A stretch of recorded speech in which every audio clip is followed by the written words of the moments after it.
meil on täna vist aasta lõpu saade põhimõtteliselt, ma ei ole kindel, et me jõuame enne aasta lõppu, vähemasti minimaalselt on meil jõulusaade, võib-olla me suudame enne aasta lõppu ühe osa veel teha. Kui päkapikud appi tulevad, siis äkki saame. Jah, sest põhimõtteliselt täna on 3. advent, järgmine nädal, ma arvan, et ma jõuan järgmine nädal selle saate ära montida ja välja panna kuskil keskpaigaks. Ja enamus meie kuulajaid, ma usun, kuulavad seda kuskil järgmisel nädalavahetusel, kui on juba 4. advent. Nii et jõulusaade, häid pühi teile. Häid pühi, kallid kuulajad, aitäh, et olete endiselt meiega. Soovime teile jõulurahu, mõnusaid jõulusööke ja lihtsalt head chilli olemist. Toredaid kingitusi. Just nii nagu sulle meeldib, kallis kuulaja. Aga selle siukse nagu aasta kokkuvõtte saate teeme ikkagi järgmine kord, on ju? Teeme järgmine Eelmine kord me läksime natuke hulluks sellega, lõpuks viskasid välja mu isegi stuudiost, ma mäletan. Kas see oli see mängude kokkuvõtte saade? No me tegime mitmes jaos, me tegime... Okei, õige, jaa. Midagi tegemata raamatud ja kultuur. Me tahtsime minna nagu maksimumi peale, võtta kõik kategooriad eraldi, et iga kategooria kohta üks saade. Nüüd oleks viimane võimalus ära teha veel selle eelmise nagu... Jah. Kas sul on meeles aasta 2024 kohta, mis olid sinu lemmikraamat? Ma arvan, et mul on märkmed kuskil alles selle kõige kohta, aga kuna sa viskasid mind välja, siis mul kadus ka nagu julgus ära. Minu meelest ma ei visanud sind välja, ma arvan, et see oli see mängude saade, kus ma teid Kaspariga välja viskasin. Ja, viskasid välja ja siis see oli märk, see oli nagu signaal mulle, et aitab. Ja, aga see oli esimene saade ainult, see teine saade nii pikaks ei läinud minu arust oli just teine. Oli teine või? Ühesõnaga, me saaksime seda kõike tegelikult ju tegelikult teoreetiliselt on meil salvestused olemas selle kohta. Jah, no anyway, ma arvan, et vaatame, kuidas me järgmine kord teeme, võib-olla nii hulluks ei lähe, on ju, aga ei saa ka lubada, et ei lähe hulluks. Vaatame, kuidas... Võimalik, et järgmine saade on 4-5 tundi. Jah, mulle isiklikult väga meeldivad need on mu lemmik podcastid alati, mis tulevad aasta lõpus ja uue aasta alguses, kus siis tehakse kokkuvõtteid ja kus inimesed räägivad lihtsalt 4-5 tundi järjest. See on mul lemmikformaat reaalselt.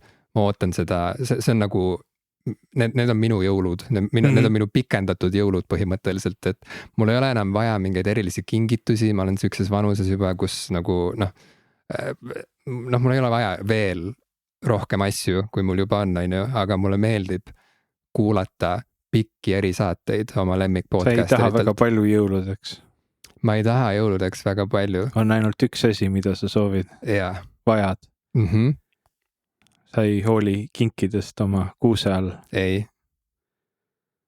Sa tahad ainult pikki podcast'e? Jaa. Okei. Katsume, aga võtame siis kohe juba selle plaani. Enne aasta lõppu me salvestame ühe väga-väga pika saatusa, aga selleks, et seda sisustada niimoodi mitmekesiselt, huvitavalt, siis ma palun meie kuulajatel kirjutada meile kas Discordi, meie emaili aadressile, mida kontrollitakse kord aastas ja siis ka vähe, või läbi erinevate sotsiaalmeediakanalite, mida me samamoodi kunagi ei loe. Me oleme kohutavad tegelikult selle sotsiaalmeedia haldamises, aga ühesõnaga me nüüd lubame, et järgnevatel nädalatel me väga hoolega jälgime oma kõiki sotsiaalkanaleid ja palun kirjutage meile, mis on teie sellised viimase aasta 2025 põhilised avastused olnud. See võib olla väga lai, te võite rääkida maailmakorra muutustest, te võite rääkida teatrikogemustest, plaatidest, mängudest, ükskõik mis teil hingele on jäänud sellel aastal. Ja me püüame siis ka seda kõike täiendada omaenda mõtete, omaenda selliste suurte avastuste ja muudatustega. Kas sa oled oma Spotify Wrapped'i juba kätte saanud? Tead sa oma nii-öelda muusikakuulaja vanust? Kui vana sa oled? Ma kartsin, et tuleb 102, kuna mu number 1 artist oli Johann Sebastian Bach. Aga... Mis värk sellega oli? Ma ei saanudki aru sellest lõpuni, mul on siuke tunne. Millest sa aru ei saanud? Et kas see oli mingisugune nagu artist, kellel on ka nimi Johann Sebastian Bach või mis? Ei, see oligi see üks ja ainus Johann Sebastian Bach. Okay. See, kes kandis parukat. Okay. Ja kellega ma ei saanud hästi läbi siiamaani, aga nüüd käis mingi terve aasta lihtsalt kuulasid? jah, põhimõtteliselt vist ütleme pool aastat kuulasin Bachi ainult ühte albumit kusjuures ja siis ülejäänud pool aastat kuulasin kõike muud. Okay. Ma sain mingisuguse absurdse hulga minuteid kokku. Aga mis see vanus sul oli siis lõpuks? Mul tuli vanus kokku ootamatult ikkagi 22. 22? Nii et tuleb välja, et generatsioon alfa või ma ei tea, kes on praegu 20-ndates.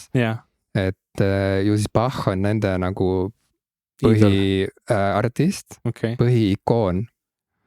Huvitav. Minul tuli 75. Sest et sa kuulad mida? Bob Dylan ja Creedence Clearwater Revival. No see ei üllata mind.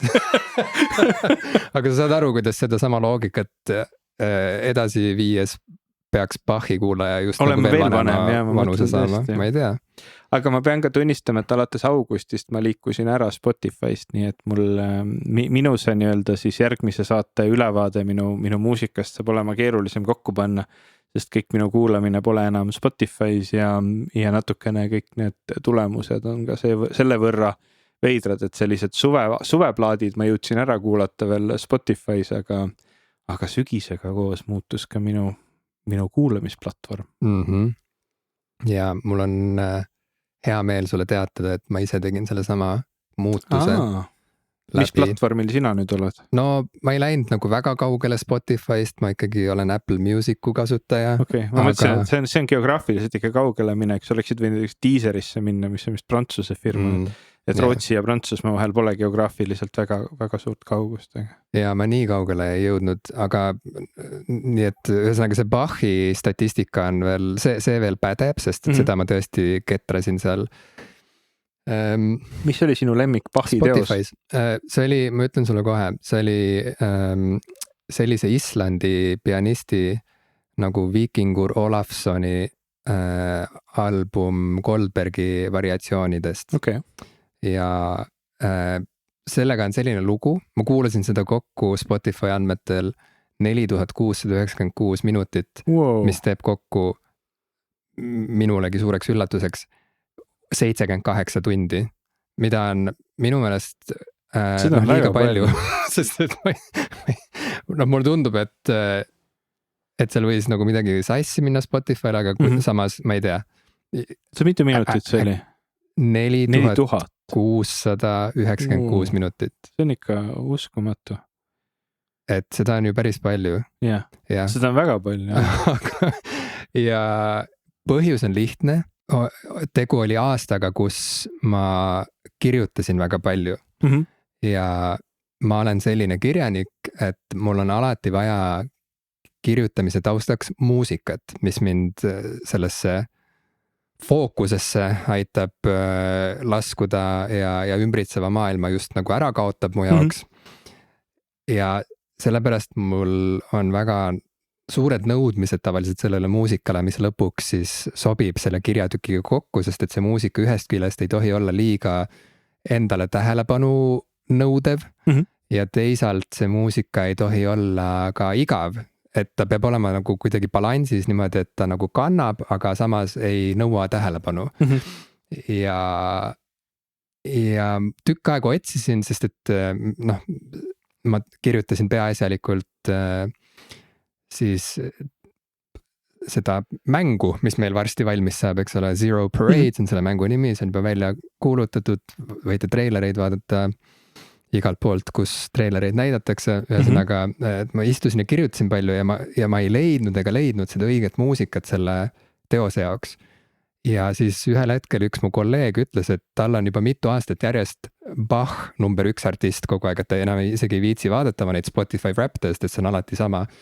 Ja ta lisas sinna juurde, et see aitab tal jube hästi keskenduda, et see on nagu ainus muusika, mis ei sega teda, aga mis samas nagu käivitab selle fookuskeskuse tema ajus, et ta saab nagu kohe hakata nagu keskendunult töötama. Ja ma olin nagu, et see on täpselt see, mida ma olen ka otsinud juba pikemat aega, aga Bachiga mul on olnud hästi problemaatiline suhe terve elu. Ma käisin kunagi muusikakoolis, ma olin muusikakooli laps, ma õppisin seal erinevaid pille ja solfedžot ja Bach oli üks põhiheliloojaid, keda ma pidin mängima seal klaveril ja mulle üldse ei meeldinud see. Mul oli nagu nii suur vastumeelsus Bachi muusika vastu, mulle ei meeldinud klaverit harjutada ega mängida. Ja see kõik kuidagi seostus mul siukse nagu peale surutud mingisuguse siukse kohustusega, mis mulle mitte midagi ei andnud peale nagu frustratsiooni põhimõtteliselt.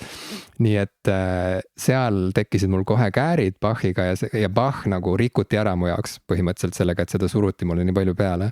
Nii et alles oma 40. eluaastal ma siis jõudsin Bachi juurde. Taasavastasid? No tegelikult isegi ei taasavastanud, vaid esimest korda avastasin enda jaoks Bachi. Ja just nimelt see Goldbergi variatsioonide album, selle Islandi interpreedi salvestuse näol kuidagi pani kõik paika mu jaoks ja see on tohutult meditatiivne ja huvitav album mu jaoks. See töömuusika leidmine on omaette nagu huvitav ajaviide, sellepärast et mul on nagu olnud erinevatel eluperioodidel erinevat tüüpi muusikat. Üks on see, mis mul on tunne, et mida su kolleeg on teinud ja mida sa ise tegid ilmselt selle sama plaadiga on nagu aju treenimine, et sa ütled ajule, et kui sa seda muusikat kuulad, siis me teeme sellist asja. Nii et iga kord, kui sa selle sama plaadi peale paned, siis su aju läheb sinna mode, et ahaa, nüüd me töötame või nüüd me kirjutame. See on nagu kanali vahetamine, see käib nii klõpsti. Ja see on ülikasulik. Ma nagu soovitan teistele inimestele ka, et kui teil on näiteks keskendumisega raskusi või raskusi tööle hakkamisega või mingit, näiteks kui sa tahad hobi korras kirjutada ja õhtuti oled väsinud ja ei suuda, et siis tasubki treenida oma aju, et hästi pikka aega teha niimoodi, et kui sa kirjutad, siis sa kuulad sama asja ja siis iga kord, kui sa selle peale paned, su aju läheb nagu sinna mode'i. Minul oli selliseks albumiks Girl Talk All Day, mida ma kuulasin oma doktoritööd kirjutades ja mis mul siiamaani selle klõpsu ära teeb.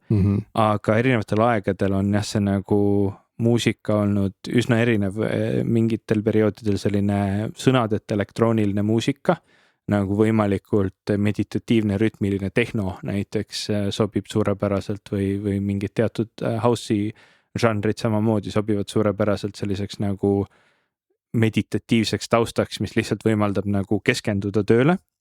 Ja siis on ka nagu üsna raju metal kipub olema või siis ma ei tea, nagu erinev shoegaze, millest ka sellised ekstreemsemad variatsioonid võiks sobida. Ja põhiline nagu klassikaline muusika, mida ma olen töö taustaks kuulanud, on Arvo Pärt, mis on ka täpselt samamoodi oma selliselt dünaamiliselt tasakaalult ja oma üldiselt minimalismilt ja selliselt nagu soundscape'ide loomiselt hästi hea selleks taustaks. Ma tean, et hästi paljud eestlased nüüd vihastavad, et kuidas ma julgen panna Pärti lihtsalt taustaks niimoodi mängima mingile random tööle. Aga see toimib suurepäraselt hästi, nagu üldiselt sellist tüüpi muusika nagu sobib. Nii et ja see on hästi hea nipp üldiselt võttagi nagu mingi üks plaat ja see panna, et see on selle projekti kirjutamise plaat nüüd ja nii et selles suhtes isegi ei üllata mind, et see sul nii nagu suures mahus välja tuli. Aga see on ikka nagu hulk nagu minuteid, sest ma vaatasin, et minu Spotify Wrapped lõppeb ära augustikuuga ja mul on kokku umbes mingi 20 000 midagi minutit kuulamist. Et sellest mõelda, et see on siis ikkagi nagu tegelikult põhimõtteliselt on 1/4 muusikast. Jah. See üllatas mindki, aga kuidagi need tunnid kuhjusid üksteise otsa, sest et nii see kirjutamine käib, sa teed seda päev läbi iga päev, iga nädal ja niimoodi 6 kuusse, on ju.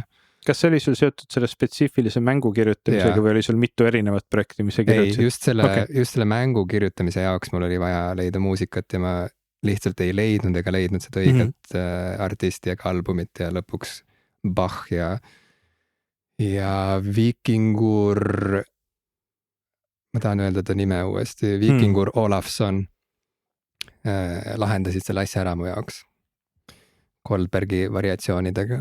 No suurepärane, selline väike teaser siis meie järgmisel aasta kokkuvõtte osale, kuhu ma tõesti palun, et kirjutage meile, saatke oma mõtteid.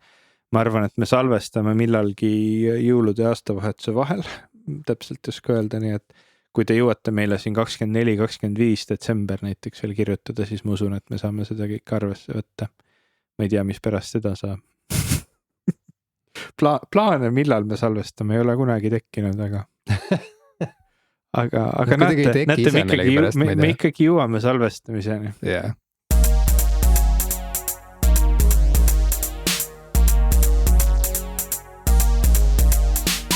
Tere, minu nimi on Ivo Krustok. Tere, mina olen Jim Ashilevi. Ja te kuulate saadet Popkulturistid. See oli nagu väga puhas, see oli väga professionaalne. Ma olen väga rahul tänase nagu avamisega. Meil tuleb väga muusika keskne saade ilmselt täna. Ma ei teagi, mis teemad siin kõik võiks olla, aga ma arvan, et see esimene teema, millest me alustame, on see, et sa ei tulnud minuga Radioheadi kontserdile Taani. Ja, mis on lause, mida ma ei arvanud, et ma eales kuulen. Eriti kuna viimane kord, ma ei mäleta, kas see oli viimases saates või siis lisasaates, me rääkisime sellest, et kohtume Taanis ja sa ei tulnud. Ja. Ma olen väga kurb. Ma ka, see on ikkagi päris jabur, kuidas ikkagi tõepoolest elus ei saa kõike, mida tahad, kes oleks osanud arvata. Kuidagi šokeeriv. Ma tean, et Mick Jagger teadis seda juba ammu. Aga tal on ka elukogemust rohkem kui mul, nii et mulle see tuli suure üllatusena. Ühesõnaga, ma isegi ei hakka, see ei ole üldse nii põnev lugu isegi, et miks ma ei tulnud ja need asjad. Lihtsalt nagu olmelistel, väga argistel põhjustel lõpuks osutus võimatuks liituda sinuga. Sinu ja mu kalli sõbra Jaaguga, kellega te siis kahekesi lõpuks läksite. Ma olin selle üle veel eriti õnnelik, sellepärast, et siis me saime Jaaguga pärast veel Taanis aega veeta koos, kohvikus istuda, juttu ajada, pärast läksime koos lennujaama, väga tore oli. Ma sain Jaaguga oluliselt paremaks nagu tuttavaks. See oli väga tore. Kui see oleks nagu siuke Stardew Valley tüüpi see sõpruse meeter mõõdik, et siis ütleme nagu 10 südamest, mitu südant oli enne kontserti ja mitu oli pärast. Ma arvan, et enne, vaata, me oleme Jaaguga, ükskord on tal käinud meil ka meie saates külas ja... Sest Jaak on filmitegija ja ta rääkis filmi tegemisest kunagi, kui me tegime... See oli Raadio 2 aegadel. Ja ma olen Jaakuga näinud sinu erinevatel siis sellistel tähistamistel ja üritustel ja oleme seal mõned korrad niimoodi rääkinud, aga ma arvan, et see oli võib-olla siuke 1-2 südant ja ma arvan, et vähemasti siuke 5-6 on nüüd. Ongi nii või? Ma ei tea, ma pakun vähemalt 5. Ma nüüd tunnen nagu ennast väga niimoodi avalikult, et võib-olla Jaak kuulab ja mõtleb, see on mingi 3 heal juhul, aga mulle tundus, see oli väga tore. Kui sul on 5-6 selle ühe reisi me pikalt jahusime tulemusel, siis mis saab siis, kui te nüüd peaksite veel minema korra Radioheadi kuulama kuskile? Siis te oleksite parimad sõbrad ju põhimõtteliselt, sest siis see oleks juba väga 10 lähedal. Ma ei tea, kas sõprus toimib nii, ma arvan, et see on algoritmiline. Kas see on nagu ta on nagu tuttava kategoorias siis praegu 6 südame peal? Ma usun küll, jah. Okei, ja siis kui 10 saab täis, siis algab tuleb uus mõõdik, mis on sõpruse mõõdik või? Ma arvan, et see on nagu, et see sõprus on nagu logaritmiline, et hästi lihtne on saada kellegagi sõbraks, aga saada heaks sõbraks on nagu, see võtab nagu rohkem aega. See on hea, et sa seda selgitasid, et mis sa sellega mõtled, sest ma ammu enam ei mäleta, mida logaritm tähendab. Kui sul on vaata lineaarne kasv, siis nagu iga hetk nii esimesed nii-öelda, ütleme, sa võtad lineaarselt, et iga näiteks südame saamine võtab täpselt sama palju aega, aga logaritmiliselt siis kasvavad asjad, nende puhul on niimoodi, et esimesed südamed tulevad päris lihtsalt. Sa võid inimesega kuskil tutvud, ühe korra räägid, näed, nüüd ütled juba tänaval tere, kohtud veel paar korda, siis juba nagu julged niisama ka rääkida. Ja et need esimesed südamed tulevad väga kiirelt, aga need viimaseid südameid saadud, sinna tuleb hästi mingid näiteks mingid erakorralised asjad peavad nagu inimeste vahel juhtuma või väga pikalt koos vedetud aeg, väga palju räägitud, et siis sa saad need nagu või lihtsalt väga kaua aega olete tundnud teineteist väga hästi. Ta on päästnud su elu.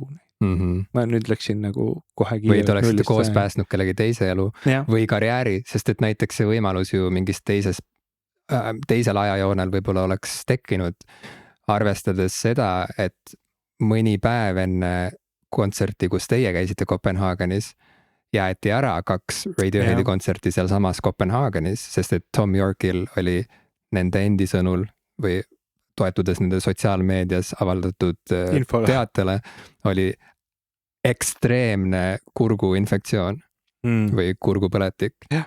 Nii et ühel teisel ajajoonel võib-olla oleks läinud niimoodi, et teie oleksite olnud need mehed, kes oleksite läinud Tom Yorki asendama tegelikult, et oleksite liitunud Radioheadiga. Ma mõtlesin, et mis see nagu alternatiiv oleks, kas ma oleks talle kurgurohtu viinud? Ei, ma arvan, et oleks olnud siuke olukord, kus Radioheadi manager helistab teile ja ütleb, et te olete Kopenhaagenisse tulemas, on ju? Te oleksite olnud nagu, et ja, muidugi.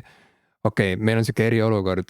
Te olete ainsad inimesed, kes saavad meid päästa, kes saavad Radioheadi karjääri päästa, kes saavad Tom Yorki au päästa.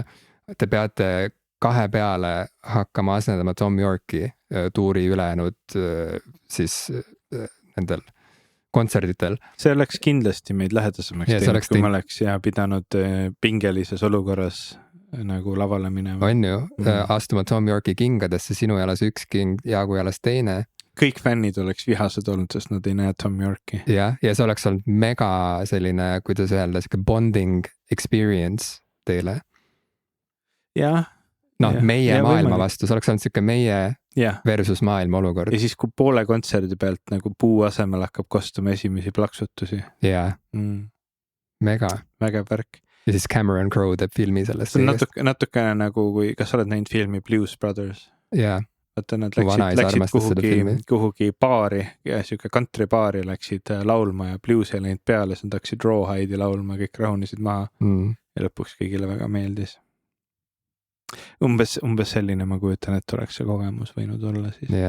Aga me käisime kontserdil, õnneks Tommi hääl taastus, ta kurk ei olnud enam valusaiges või kas tal oli laulmise hääl, kas te nägite, et tal oli põses tegelikult kurgupastill ikkagi, mida ta vahepeal luitsutas? Me ei olnud nii lähedal talle, et seda näha. Meil olid väga head kohad küll, aga seal olid suured ekraanid, ma olen näinud piltidelt, sealt ekraanilt ei olnud näha, et ta luitsutab midagi. See ekraanil see videopilt ei olnud selline nagu kõrgresolutsiooniga värvipuhas siuke nagu, vaid see oli kuidagi erinevate filtrite läbi väga kunstiliseks tehtud, nii et seal oleks võinud peituda ka pastill põses, aga me ei oleks seda tõenäoliselt näinud. See oleks võib-olla pannud ühe piksli seal kaugel natuke helendama teisiti ja sellest me ei oleks aru saanud kahjuks.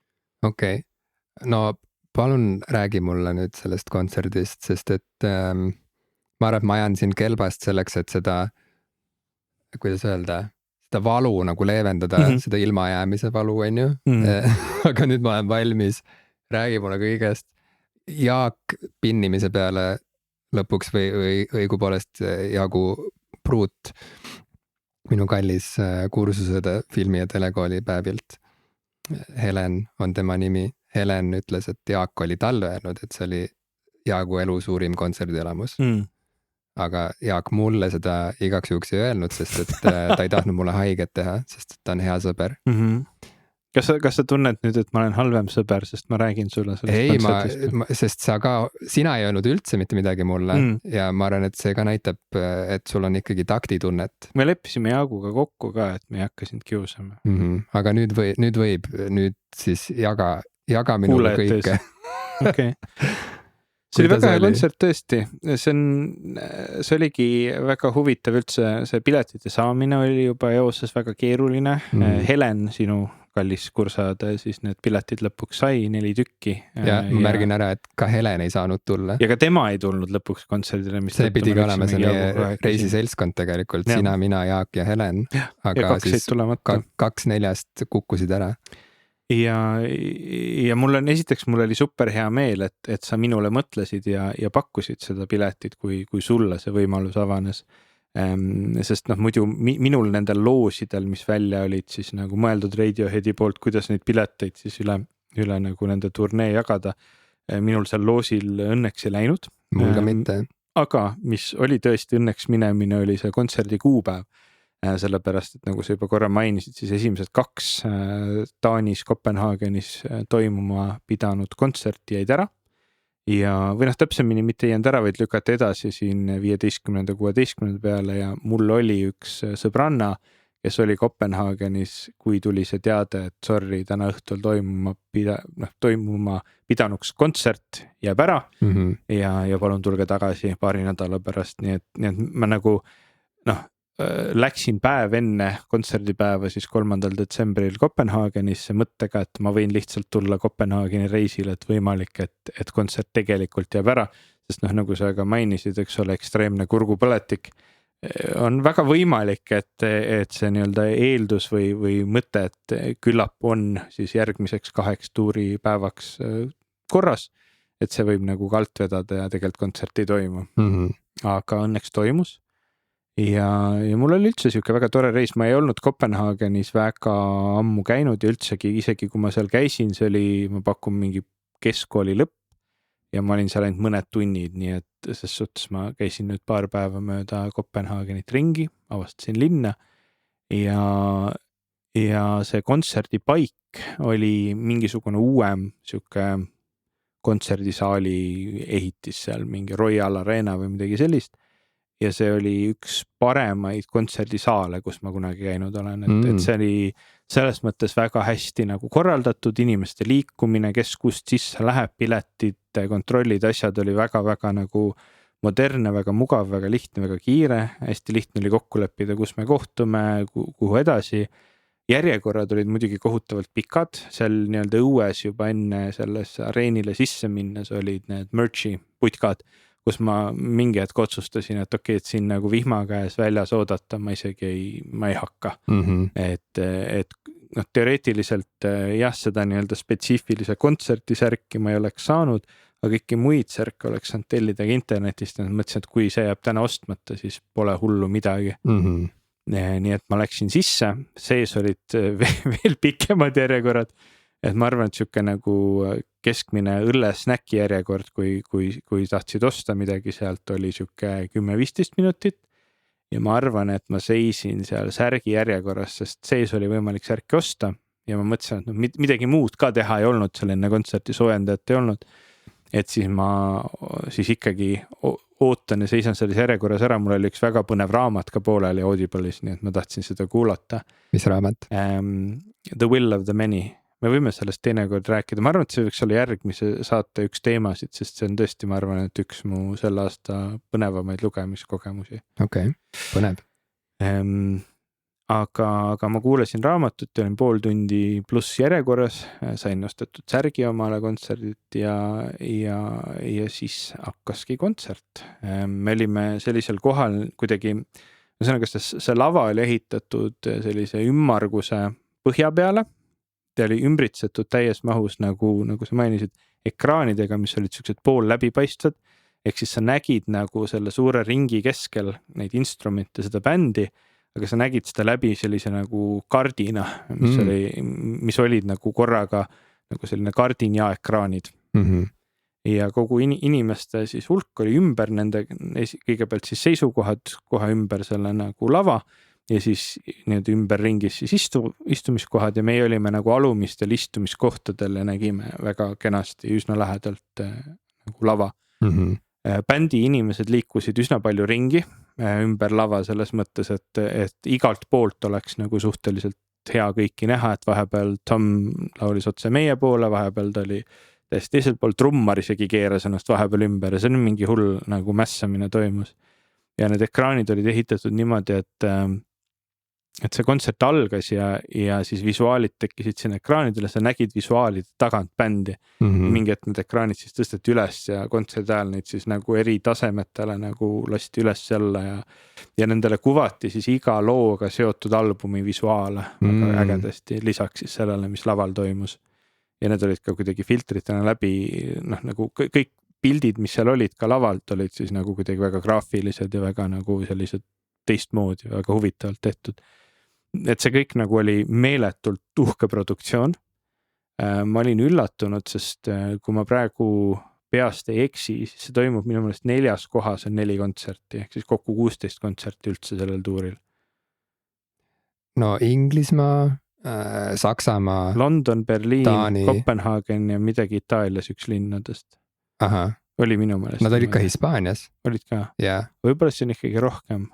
Sest need tuur vist algas Hispaanias. okei.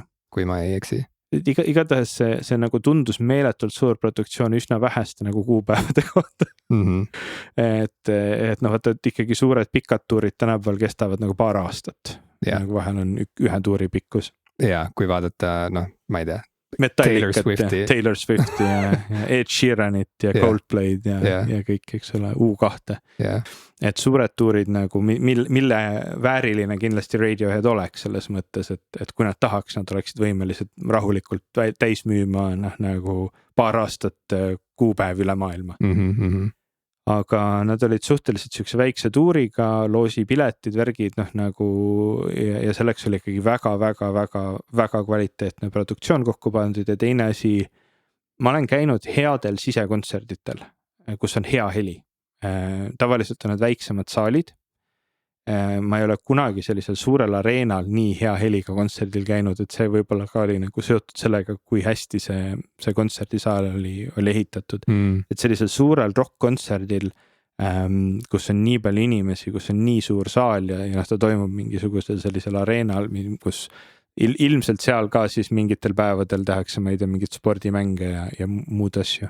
Et see oli tegelikult suurepärane heli ja kuigi ma pärast kuskil metroos kuulsin inimesi natukene virisemas, et ikka nagu päris nii hästi ei laulnud seal mingi keskel paari loo ajal, siis ausalt öeldes minu jaoks nagu oli suhteliselt ideaalne, et ma ei pannud tähele ühtegi nagu sellist olulist möödalaset ühegi loo puhul ja kõik toimis nagu super hästi. Heli oli hea, esitus oli hea. Hästi palju mässamist oli kogu aeg, seda oli lahe vaadata, et iga loo vahel siis tuli nagu kari tehnikuid lavale, kes vahetasid pille. Et nüüd selle loo jaoks on vaja seda akusti ja nüüd tuleb see välja vahetada selle elektrigitarri vastu ja noh, nagu pidev selline mässamine käis.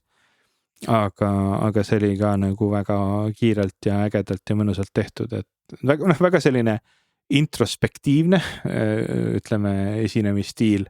Nagu võiks eeldadagi, et väga palju vahele midagi ei räägitud, mingit suurt showboatimist ei olnud.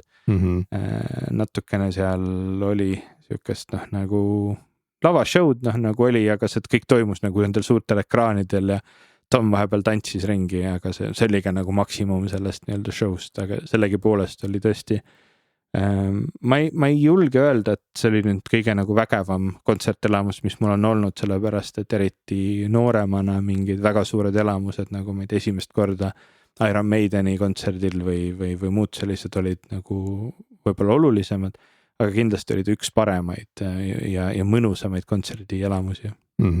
Ja see oli ka täiesti idekas kontsert, mida nautida nagu istuvalt kohalt. Ehk siis mitte seal rahvamassi sees ringi karatas. Ma nüüd tunnen juba ennast vana inimesena ka ja selge hakkab valutama.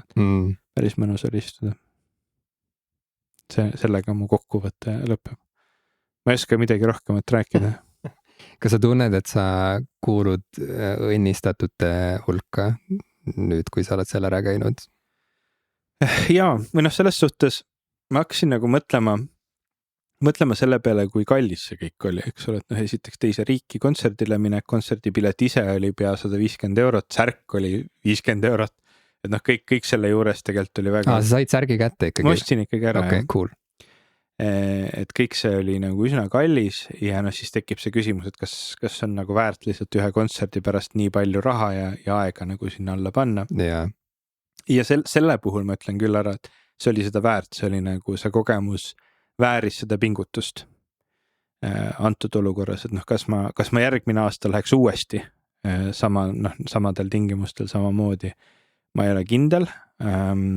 Minu jaoks ei ole bändide laivis nägemine nagu nii ääretult oluline ja meeliülendav nagu kogemus, et ma käin üsna harva tegelikult suurtel live-kontserditel. Ma pigem armastan käia väiksematel kontserditel, väiksemates saalides, väga kvaliteetse heliga, ma ei tea, klassikalise muusika kontserditel, jazz-ensembli kontserditel, kus on tõesti nagu äge. See mulle meeldib rohkem kui sellised suured maailmabändid, aga need suured maailmabändid on selles mõttes ägedad, et sa saad ikkagi suhteliselt erakordse kogemuse. Et ma arvan, et näiteks ma hea meelega läheks samamoodi Taylor Swifti vaatama puhtalt sellepärast, kui võimas see kogu nagu lavashow ja kõik on, et see on nagu spektaakel iseenesest. Aga Radioheadiga oli see, et ma olen neid väga kaua aega kuulanud, nad on üks mu lemmikbände, ma väga nagu armastan seda muusikat, mis nad teevad. Nad on ka selline bänd, mis iga mingi aja tagant nad jälle nagu ütlevad, me nüüd, ma ei tea, 10 aastat ei tegutse. Nagu nad kaovad ära, mis tõttu ei ole kunagi nagu 100% kindel, kas ja millal neid võib üldse uuesti nagu näha. Eriti arvestades, et ma saan aru, et neil on bändis mingid kerged nagu ka sisemised vastuolud, ma ei tea, näiteks Iisraeli ja Palestiina küsimustes või ma ei tea, ma olen kuskilt midagi lugenud. Et sellises nagu olukorras lihtsalt see fakt, et ma sain nad ära näha laivis oli nagu oluline, et ma olen pikka aega mõelnud, et neid ma tahaks laivis näha. Me sinuga pidime minema Tom Yorki teise bändi nimega Smile kontserdile, mis ka jäi ära. Mitte segi ajada ansambliga Smilers. Jah, mitte segi ajada ansambliga Smilers või Beach Boysi kultusalbumiga Smile. Aga siis Tom Yorki bändiga Smile. Et pidime minema sinna kontserdile, see jäi ära. Lõpuks vist tuli välja, et kas mul ei olnudki piletit, kuigi ma olin üsna kindel, et ma olin isegi 2 sinna ostnud neid pileteid. Ma ei tea, see oli väga segane olukord. See oli väga kummaline olukord. Aga seda kontserti ei toimunud, seal me ei käinud ja siis kuidagi nagu seda olulisem oli seekord see, et ma nüüd saan ära käia, saan ära näha. Nüüd ma tean, et ma ei pea enam nagu mõtlema selle peale, et on nagu terve hulk artiste, keda ma enam ei saa näha mitte kunagi, keda ma väga oleks tahtnud näha, näiteks David Bowie, aga seda võimalust mul ei tekkinud minu eluajal. Või ütleme siis nüüd juba selles kontekstis, tema eluajal minule seda võimalust ei tekkinud. Nii et nüüd Radioheadiga ma olen vähemalt nüüd ära näinud.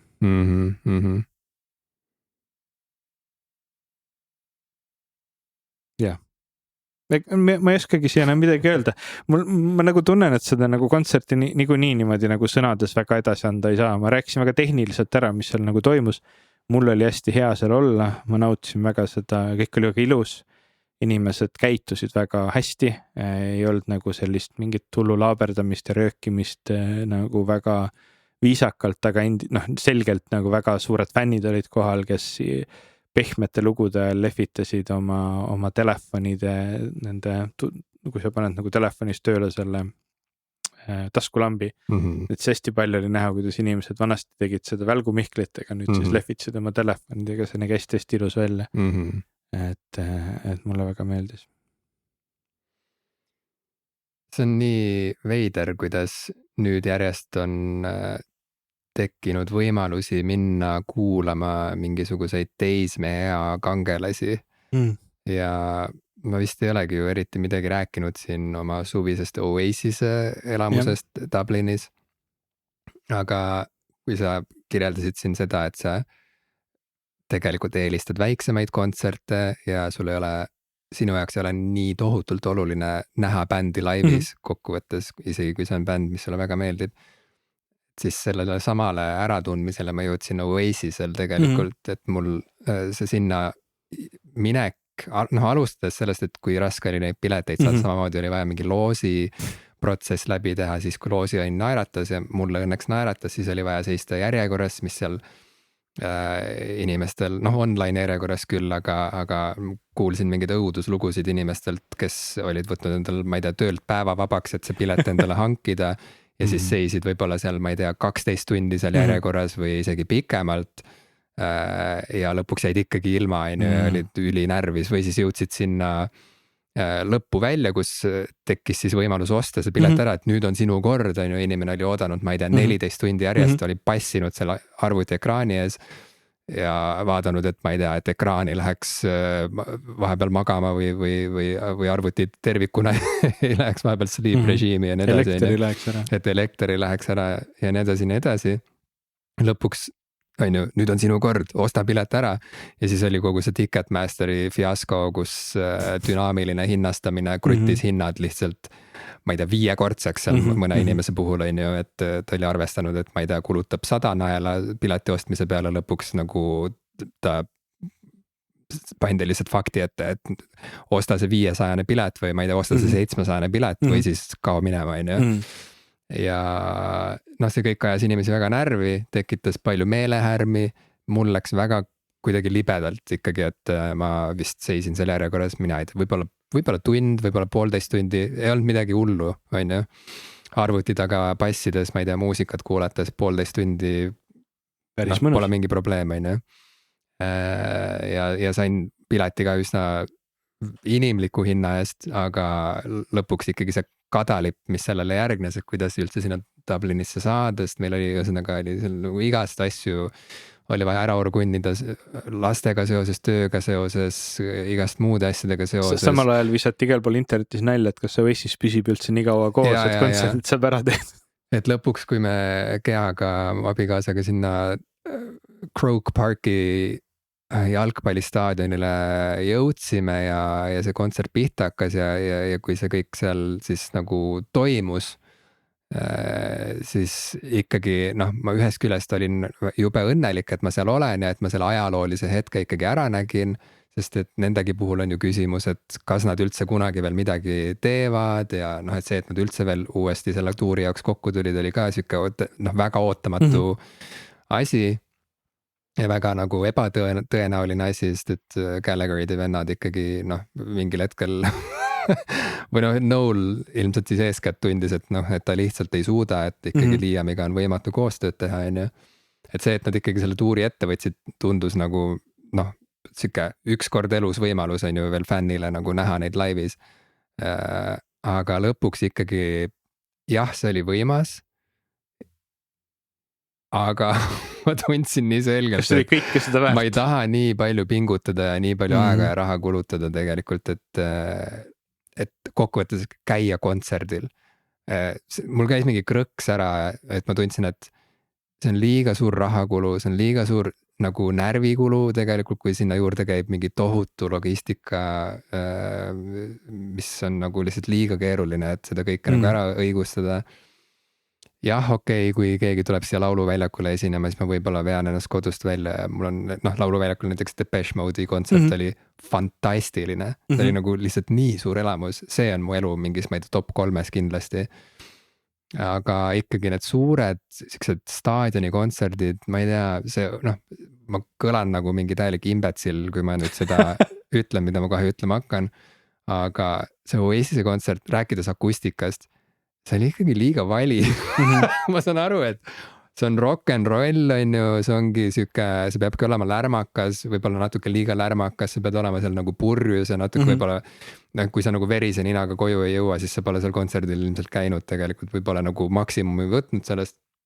Minu jaoks oli nagu liiga lärmakas tegelikult, et vaata, kui see läheb nii lärmakaks, et ma tegelikult enam nagu ei saa nagu, ja siit saab huvitava silla tõmmata tegelikult sinna My Bloody Valentine'i elamuse juurde, millest ma räägin hiljem.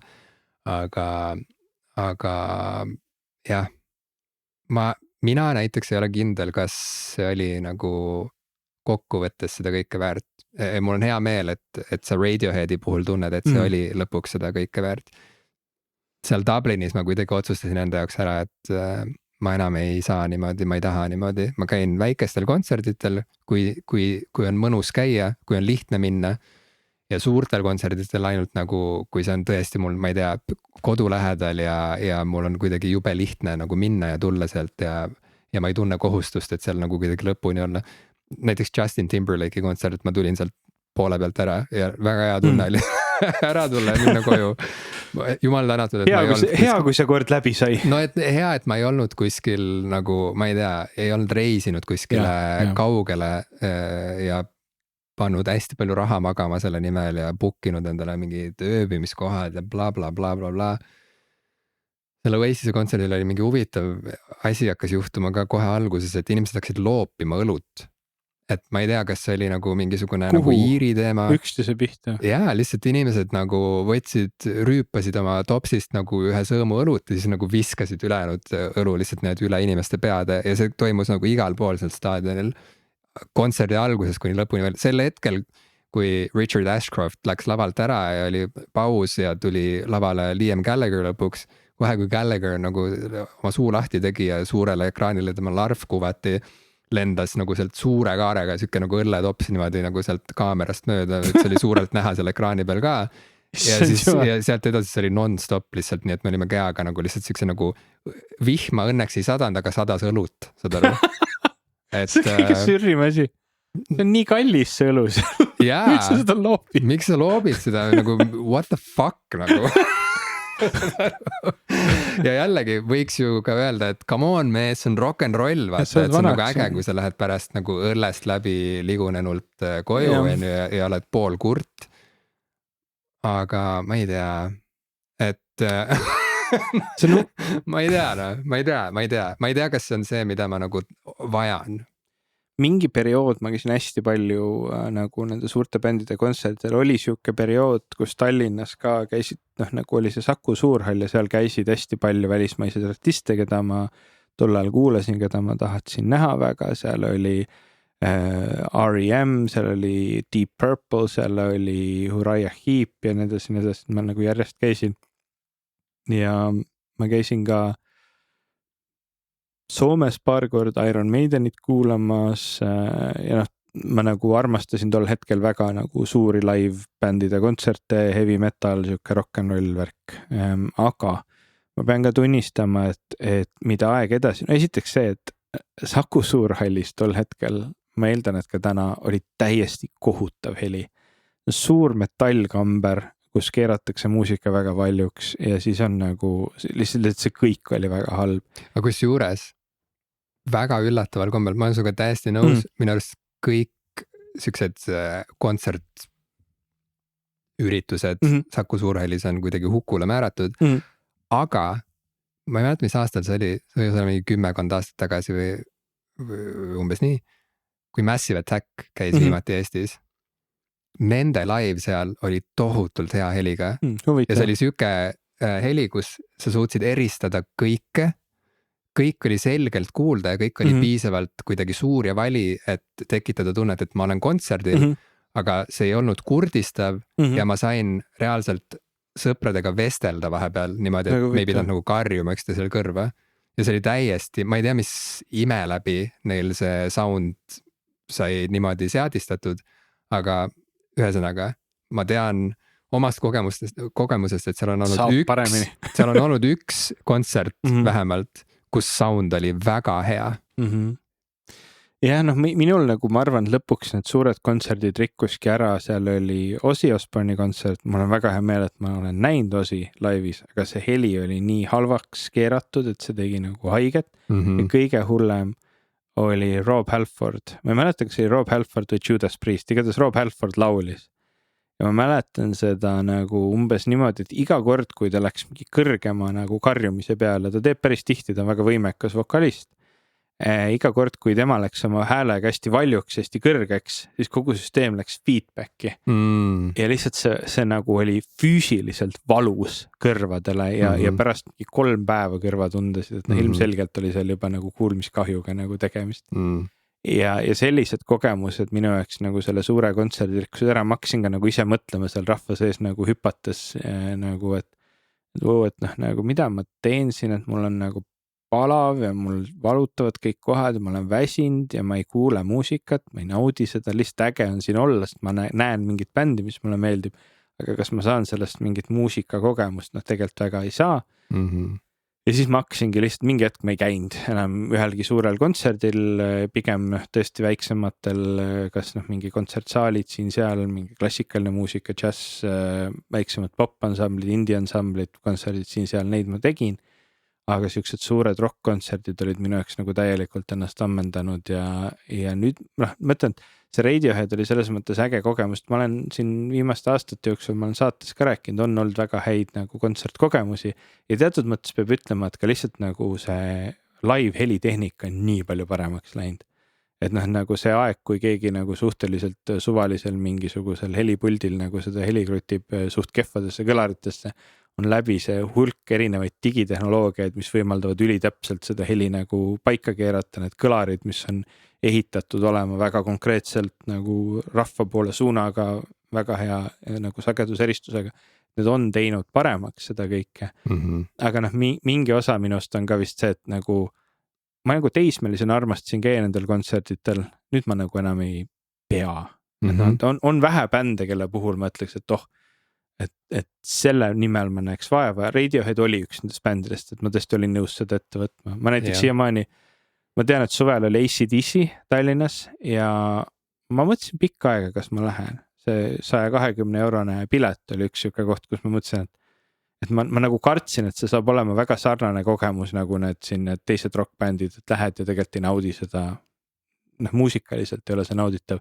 Inimesed hiljem, kes käisid, ütlesid tegelikult oli, ma usun neid ja nüüd mõtlen, et no oleks ju võinud, aga samas ma ei tunne mingit meeletut nagu kahju sellest, et ma nüüd neid ei käinud vaatamas. Ja nüüd ma mõtlen, järgmine suvi on Tartus ZZ Top, mida teoreetiliselt võiks nagu vaatama minna, aga noh, ma mõtlen, et ka see on selline, et kui ma jääks nüüd sellest ilma, siis ei oleks nagu, et võib ju kah nagu tüüpes, ega Radiohead oli küll selline kontsert, kus ma ütlesin, ma väga tahan minna ja mul oleks kahju, kui ma ei oleks saanud. Ja ma olen vältinud, noh, mul algoritmid serveerivad mulle järjest klippe Radioheadi sellest tuurist ja ma kogu aeg lükkan neid pilte ja videoid minema ekraanilt, sest et ma esiteks kontserdi eel ei tahtnud nagu mingisuguseid ootusi tekitada või ei tahtnud nagu ära rikkuda enda jaoks üllatusmomenti. Ja siis kui selgus, et ma ikkagi ei liitu sinuga, siis mul lihtsalt oli nagu kurb ja ma ei tahtnud näha neid videoid sel põhjusel.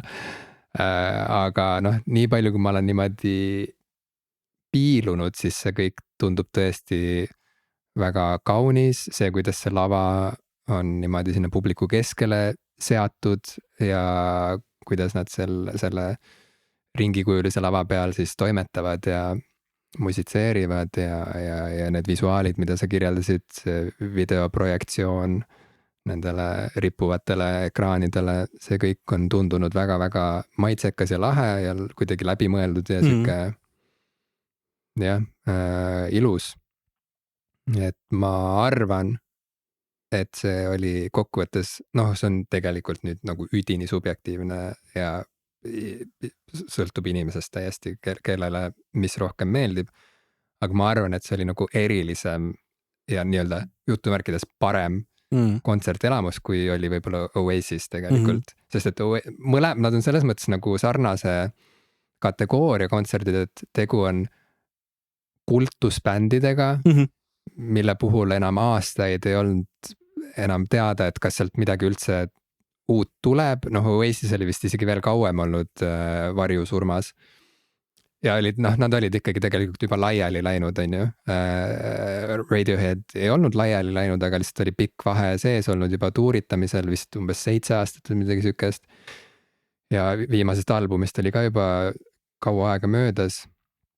Et süksed Ühendkuningriigi kultusbändid, kultusrockbändid, millel on nagu popkultuuri ajaloos oma koht, nad on tõeliselt süksed rocki heerosed ikkagi, natuke eri stiilides, aga siiski nagu sama ajastu nähtused ja ühtemoodi ajasid inimesi hulluks, kui nad teatasid, et nüüd nad lähevad ikkagi tuurile uuesti, on ju. Ja kui Oasise kontsert oli rohkem siuke nagu lärmakas, siuke joomapidu ja siuke, kuidas ma ütlen, nagu siuke, et möllame nüüd uuesti. Õllesummer. No mingis mõttes jaa. Ja lahe oli näha, kui heas vormis kogu bänd oli, nad kõlasid üli hästi ja nad kõlasid sama võimsalt, kui ma kujutan ette, et ma ei tea, 0ndate alguses või 90ndatel, noh kuigi ma ei käinud ju nendel laividel arusaadavatel põhjustel, aga nii palju, kui ma olen nagu, ma ei tea, vaadanud videoid nendest aegadest ja nii edasi, et nad kõlasid sama jõuliselt ja värskelt nagu siis. Et siis ikkagi Radiohead, ma arvan, oli nagu kuidagi, kuidas ma ütlen, nagu mingi nagu mitmetahulisem ja võib-olla sügavam kontserdi elamus ilmselt, aga nad on ka sügavam bänd, ütleme ausalt, on ju, et nad on lihtsalt, nad ajavad erinevat asja, et siin ei olegi mõtet nagu kaugele minna selle võrdlusega. Oasis on alati olnud siuke nagu möllubänd oma ilusate selliste ballaadi momentidega ka, aga nad on rohkem siuksed nagu, nad on siuke nagu, et paneme möllu ja nagu elame täiega. Radiohead on siuke nagu nukrutsemise muusika rohkem, et siuke introspektiivne, nagu sa ütlesid, see kontsert oli ka siuke introspektiivne kogemus, et seal väga mingit juttu ei tehtud lava peal. Et noh, nad ajavad eri asja ühesõnaga. Aga see ongi nii huvitav, et miks siis Radiohead on see bänd, mille kontserdile ma läheks, sest ma pean tunnistama, et Oasis pole mulle kunagi väga palju meeldinud. noh, vähemalt mitte niimoodi, et ma oleksin nagu väga tahtnud nende kontserdile minna. Blurri puhul, noh, ma nüüd võtan järjest nüüd neid Briti selliseid kultusbände, eks ole, et Blurri puhul peaaegu kõik muu, mida Damon Albarn on teinud hiljem oma elus, on minu jaoks nagu ägedam olnud kui Blur. Blur on ka suhteliselt lihtsakoeline, kuigi neil on väga ägedaid laule, siis kogu see Blur versus Oasis värk mulle nagu absoluutselt korda läinud, sest mulle meeldis üldsegi Pulp. Ja ma tean, et tegelikult Pulpil tuli ka sel aastal välja uus album. Ma olen sellest väga teadlik, ma olen sealt isegi paari singlit kuulanud, aga see album pole mulle absoluutselt mitte mingit nagu huvi pakkunud, et ma peaksin seda nüüd kõvasti kuulama hakkama. Ja miks, ma ei oska seda öelda, minu meelest Jarvis Cocker on super äge nagu frontman, ta oli üks mu lemmik frontman kogu sellest kambast ja kõik see nagu noh, Pulpi esimesed albumid on mulle üsna tähtsad, ma kuulan neid siiamaani ikka ja jälle, aga lihtsalt see tagasitulek nagu otseselt mind ei huvita, samamoodi nagu see Oasisi nagu uuesti kokku tulemine, isegi kui nad annaks mingit uut muusikat välja, see lihtsalt nagu absoluutselt kuidagi mõjutaks mind.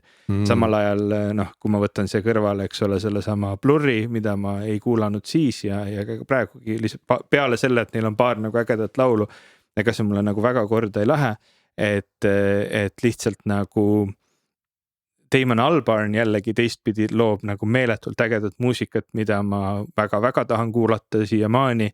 Eile õhtulgi ma just kuulasin sellist albumit nagu Rocket Juice and the Moon, mis on tema koos siis sellise legendaarse afrobeati trummari nagu Tony Alleniga ja bassi mängis Flea Red Hot Chili Peppersist, et selline nagu ülimalt äge kooslus. Ta on veel välja andnud sellise väga, väga huvitava bändi nagu The Good, The Bad and the Queen, mille žanrit ma isegi täpselt ei oska kirjeldada, see on selline huvitav alternatiivrock, et noh, ühesõnaga tema teeb väga ägedat muusikat siiamaani, aga ma pean ausalt tunnistama, et isegi kui näiteks, noh, ma ei tea, Gorillaz tuleks, noh, nagu Taani mingi suur kontsert, ma nagu otseselt ei vaja, et ma õudselt lähen kindlalt sinna kontserdile, aga midagi on Radioheadis, mis on nagu minu jaoks tõesti kirjeldamatu, ma ei oska öelda miks, aga kui nemad tulid, ma teadsin, et ma väga tahan neid näha, et oli kõik teised seal ümber selle ajastu bändid, noh, niimoodi ei kõneta ja ma ei tea, miks see on Radiohead. Mina tean, miks. Sina tead, miks? Räägi mulle ka. Ja nüüd jällegi ma rõhutan, et see on nagu hüpersubjektiivne arvamus või seisukohavõtt, mille ma nüüd avalikuks teen, aga ma olen seda minu arust siin ja seal varem ka öelnud ja see on selline seisukoht, mida välja öeldes ma alati ka natuke katsetan, et kas see veel kõlab mulle endale adekvaatselt või kas see kõlab õigesti. Nii et nüüd kohe katsetan uuesti, aga minu meelest Radiohead ongi ikkagi 20. sajandi lõpu ja 21. sajandi alguse kõige olulisem ansambel popmuusikas. See on tugev või nagu jõuline arvamus. Ma ei oska sellele kohe isegi vastu vaielda, aga mulle ei tundu see tõsi. Vau. Lihtsalt mitte, et ma ei oleks sellega sisuliselt nõus, ma lihtsalt ei oska seda metrikut välja mõelda, et ta kindlasti ei ole enim müünud, ta ei ole kõige kuulsam, ta ei ole kõige enim oma kontserditega või plaatidega teeninud, tal ei ole kõige rohkem fänne, et ühesõnaga, et päris keeruline on siit nüüd nagu seda nagu kuidagi mõõdistada. Ma räägin, see on, nagu ma ütlesin, see on hüpersubjektiivne arvamus. Siin ei ole mingeid väga häid mõõdikuid, mida ma isegi oskaksin välja pakkuda, mida saaks kuidagi niimoodi teadusliku tõsidusega ja selgusega rakendada. Aga puhtalt sellisele intuitsioonile tuginedes ja puhtalt ka sellele tuginedes, et mida nad minu jaoks on tähendanud läbi elu ja vaadates ka seda, mida nad on teinud muusikalises plaanis, kuidas nad on ajas muutunud, kuidas nad paistavad alati olevat kuidagi täiesti mingis mõttes sellised suunanäitajad, aga mingis mõttes ka täiesti nagu eraldi kõigest muust, mis rokkmuusikas või ka, ma ei tea, elektroonilises muusikas toimub. Nad on natukene nagu mingisugused sellised, nad on mingisugune anomaalia ikkagi minu jaoks ja nad, see ei ole bänd, mida ma iga päev kuulaks, näiteks mul võib vabalt olla, ma ei tea, mingisugune nagu 3-aastane vahe näiteks erinevate mingite Radioheadi faaside vahel ja võib mööduda pikki kuid ja vahepeal ka aastaid, kus ma üldse nende peale ei mõtlegi. Aga kui nad ilmuvad mu tähelepanu välja tagasi, siis ma pean just nagu tõdema, et no see on natuke nagu, see on kuidagi kordumatu, see mida, mis nad on ja kuidas nad on. Ja jällegi on bände, mida ma kuulan palju rohkem ja nagu mille puhul näiteks Ensemble Bach ja on albumeid, mida ma nagu olen kindlasti praeguseks käianud rohkem kui ma ei tea, mingeid oma lemmik Radioheadi albumeid. Nii et mingis mõttes, noh, kui sa tabad mind sellel hetkel, kus ma kuulan näiteks jälle Dive'i on ju niimoodi, et ma ei saa mitte midagi muud sinna kõrvale kuulata, siis loomulikult ma sel hetkel ütlen sulle, et nagu noh, tegelikult mulle nagu kõige rohkem meeldib ikkagi see, mida ma praegu kuulan, on ju. Aga kui ma lähen nagu sellest emotsionaalsest keskusest natuke välja ja lihtsalt teoretiseerin, et mis nagu, ma ei tea, tulnukad tulevad maa peale, ütlevad, et soovita mulle ühte bändi maa pealt, mis sinu meelest on nagu kõige erilisem ja esindab kõige selgemalt seda, kuhu te olete omadega jõudnud.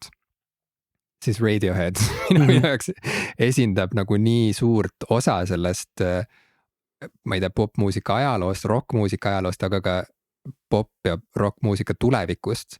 Et nad kuidagi istuvad täpselt selle nagu mineviku ja tuleviku keskel nagu mingite oraaklite ja kuraatoritena, huvitava kunstipärase maitse kuraatoritena, et seal saab kokku nii palju huvitavaid erinevaid tahkusid üldse muusikast ja ma ei tea, innovatsioonist, aga ka ikkagi sellest, et sa tajud nagu, kus nende juured on ja nii edasi, et seal, ma ei tea, midagi seal on, et ma ei tea ühtegi teist sellist bändi tegelikult nagu Radiohead ja see võib näidata selgelt ka minu piiratust, ilmselt näitabki. Aga see on lihtsalt see, kus ma omadega olen, kui ma mõtlen Radioheadi peale. Jah, noh, ütleme selles kontekstis ja see kõik on muidugi täiesti subjektiivne, aga minu jaoks ta nagu ei paigutu ülespoole, ütleme, ma ei tea, Beatles'ist ja Prince'ist ja ma ei tea, Pink Floydist ja David Bowie'st ja ma ei tea, isegi võib-olla Nirvanast sellise nagu olulisuse kõige nagu juures. Aga ta on kindlasti seal panteonis nendega koos. Radiohead on nagu minu muusikamaailmas seal üleval tasemel nende kõige parematega ja see nagu tuleneb, noh, häid lugusid, häid plaate, head muusikat on teinud nagu väga palju bände ja muusikuid siin maailmas, noh, nagu heast muusikast ei tule puudust, aga Radiohead on teinud asju kuidagi piisavalt teistmoodi, omamoodi, et nad vääriks nagu tõesti seal nagu tippude juures nagu olemist ja see on tõesti nende puhul nagu eriline. Et nad võivad olla nagu, nad võivad olla Beatles'ite ja ma ei tea, Queeniga ja David Bowie'ga nagu ühes ruumis ja kõik on okei. Nagu ühe taseme mehed ja naised. Ma ei tea, kas nendes nimekirjades, mis ma just ette lugesin, üldse mõni naine on, see on ka muidugi omaette kurb tõdemus. Bowie bändis mängis palju naisi, Prince'i bändis samamoodi, aga Pink Floydis ja Radioheadis vist mitte. Queenis. Anyway, see polegi oluline, ma hakkasin nüüd ka nagu mõtlema selle peale, kui sooliselt kallutatud on minu muusikaline maitse, aga veel ei ole hilja seda muuta. Veel ei ole hilja seda muuta tõesti. Saad oma mõnusat uut voogedastusplatvormi hakata. Panen tänastul Janelle Monáe peale. Jah, kasutama ja selle suunaga. Sa kasutad Tidalit nüüd või? Jaa, ma kasutan Tidalit. See ei ole nii hea kui Spotify. See ka vanasti ei olnud nii hea kui Spotify, mistõttu ma ka natuke aega katsetasin ja siis ikkagi viskas kopa ette. kuidas Apple Music on? Apple Music on parem, kui ma mäletasin. Okei. No seda on ka muudetud päris palju. Sest viimati, kui ma üritasin hüpata Apple Music usse, mul jälle kuidagi mingid asjad hakkasid häirima ja see kuidagi ei töötanud, nagu see kasutajakogemus ei olnud lihtsalt nii intuitiivne ja mugav kui Spotify puhul. Aga nüüd ma tunnen, et okei, täitsa hästi on. Ja võib-olla mängib siin rolli ka see, et mul on telefon, mis lõpuks töötab. Õige jah, nagu me viimane kord rääkisime, sul on uus telefon. Aga kõik tundub väga nagu kuidagi mugav ja meeldiv nüüd selle uue Apple Musicu peatüki juures. Nüüd, kui ma kasutan oma iPhone 17 mudelit, et Apple Musicut kasutada. Ma jah Apple Musicu peale ei saanud minna, sest minu see streamer siin elutoas ei toeta Apple Musicut ja AirPlay 2. See on ta kõige suurem puudus, et AirPlay 2 tuge ei ole. Tidalit ja Spotify't ta toetab ja ma olen teda seni Tidaliga kenasti kasutanud. Tidali puhul kõik nagu on olemas ja kõik nagu justkui toimib. Tal on ka oma Rewind 2025 Wrapped'i asemel ja üldiselt ka enamus bändid, mida ma olen otsinud, mis Spotify's olid olemas, on ka siin. Vahel on mingid väga veidrad asjad, eriti Eesti artistidega. Esiteks nagu täpitähtedega artisti nimesid otsida on väga-väga keeruline, ta ei leia neid esialgu üles. Siis osad bändid on kokku pandud mingite teiste artistidega, nagu just Ensemble Koer on väga hea näide, ta on kokku pandud mingi teise artistiga, kes ei ole Eestist, kelle artisti nimi on Koer ja siis sa nagu vaatad just kui Ensemble Koer on terve hulk plaate, mis ei ole Eesti Ensembli Koera looming. Või siis Vaiko Eplikul on väike saladus. Võib-olla, kas see on võimalik, aga ütleme niimoodi, et see diferentseerimine seal ei toimi päris nii hästi kui teistel või vähemasti kui mu Spotify kogemus on.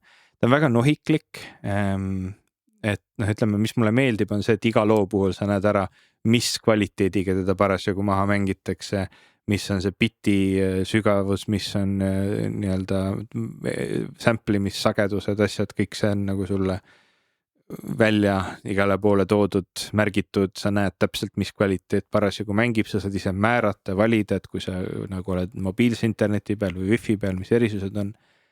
Mis on selle miinus, on see, et võrreldes Spotify'ga, millal ka nüüd on see nii-öelda uuem lossless või ütleme siis kõrge resolutsiooniga muusika tugi, on ikka veits aeglasem, et kui sa nagu tahad lugu mängima panna, siis see nagu striimi allalaadimise hetk on natuke pikem. Ja mingis mõttes on ta veidi kohmakam nagu rakendus, aga nagu need on suhteliselt minimaalsed nagu virined praegu. Võib ka juurde tuua igasugused neid koos kuulamise variante, mingi Spotify on mingi jam funktsioon, kus kõik saavad nagu ühe kontoga ennast ühendades, kõik saavad laule panna nagu ühe konto läbi järgmisena mängima, igast üksid asju on olemas.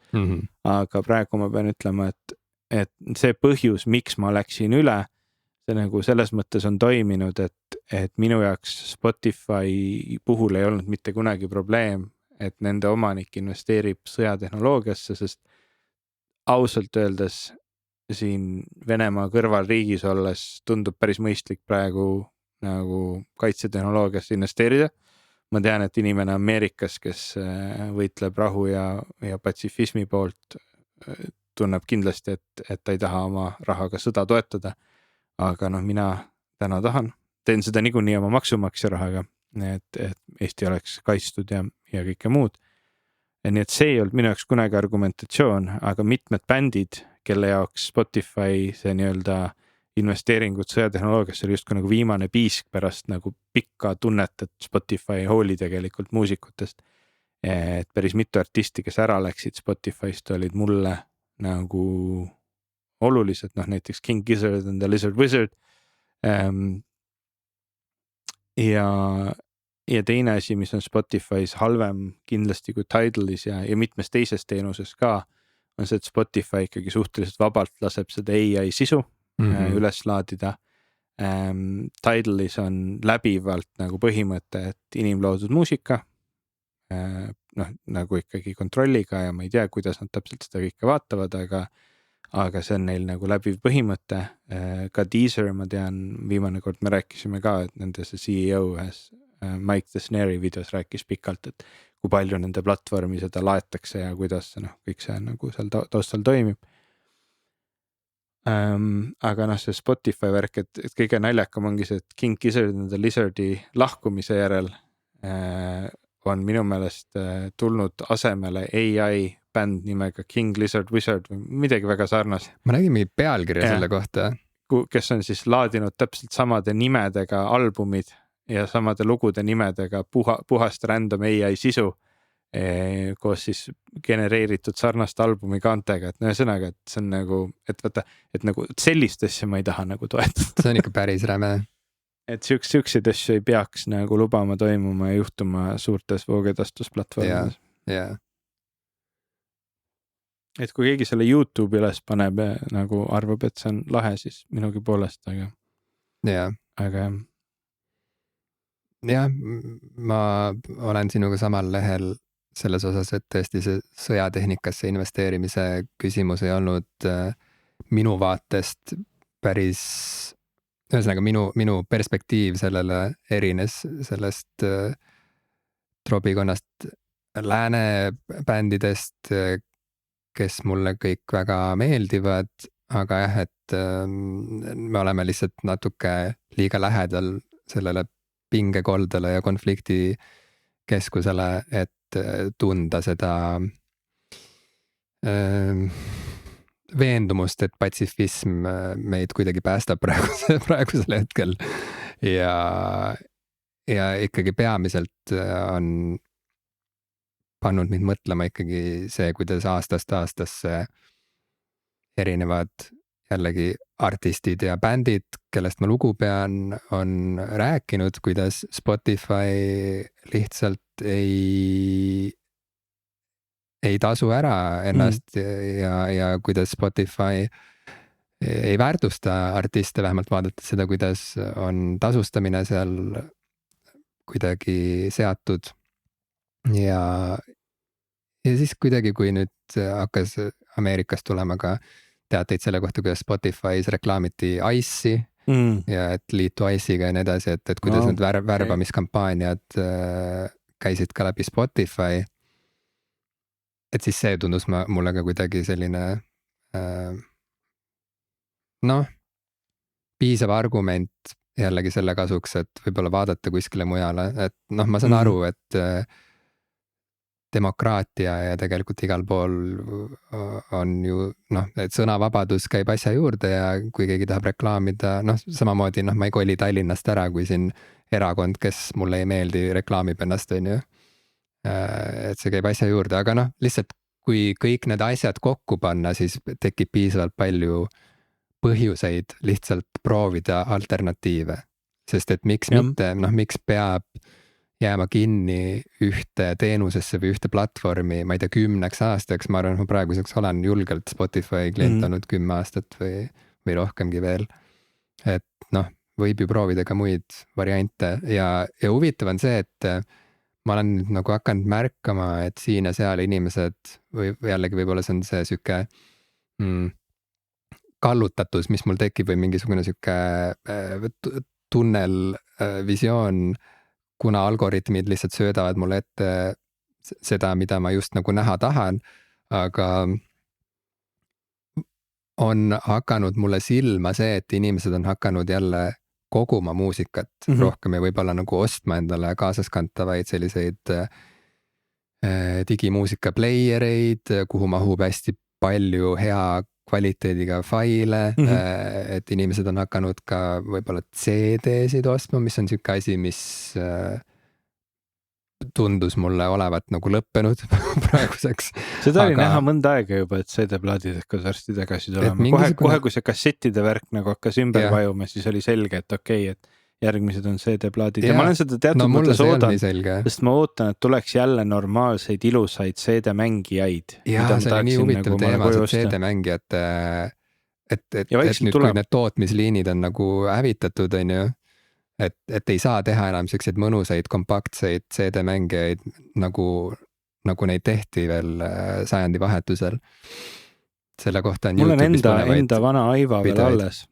Mul on enda see Aiva Walkman laadne toode alles. Mul on Sony Walkman, mis oli nagu nii peenikeseks ja mõnusaks tehtud, et sellist vist, nagu ma aru saan, praegu enam ei saaks toota. Ei, aga ma just, kusjuures ma ei oota, et keegi tooks nagu kaasaskantavaid CD-playereid, sest kaasaskantav CD-player üldse on nagu väga nagu problemaatiline tehnoloogia, me kõik mäletame neid, meie sinuga mäletame, meie noored kuulajad ei mäleta anti-skip tehnoloogiaid ja asju, mis tuli CD-playeritele peale panna, sest kui kassetimängija üldiselt võis liikuda, kuigi tal tekkis ka nagu, mida rohkem sa teda kõigutad, seda rohkem see kasseti maha mängimise kiirus hakkas kõikuma. Aga CD-plaadi puhul nagu, kuna CD-plaadi raputamine nagu seda laseri lugemist oluliselt häiris, siis tavaliselt tehti mingi puhver, et sul sai tulla mingi 48 sekundit eelpuhverdatud umbes, et kui see rappumine toimub ainult mõne sekundi, siis on fine, aga kui sa pidevalt rapud, siis ta ei suuda seda maha mängida. Nii et ma ei oota kaasaskantavat CD-playerit uut, aga ma tahaks nagu ilusat CD-playerit koju, ma ei tea, kapi peale. Ja mul on 2 last, minu vanem tütar on 11 praegu ja on väga suur K-popi fänn. Kas te olete vaadanud ka K-pop Demon Hunterit? Iva, kas ma olen seda vaadanud? Kas, ma ei tea, kas maakera on ümmargune? Mõne arvates ei ole. We're going up, up, up, it's our moment. Thank you. Jah, me oleme seda jah, me oleme kuulanud seda soundtracki väga palju.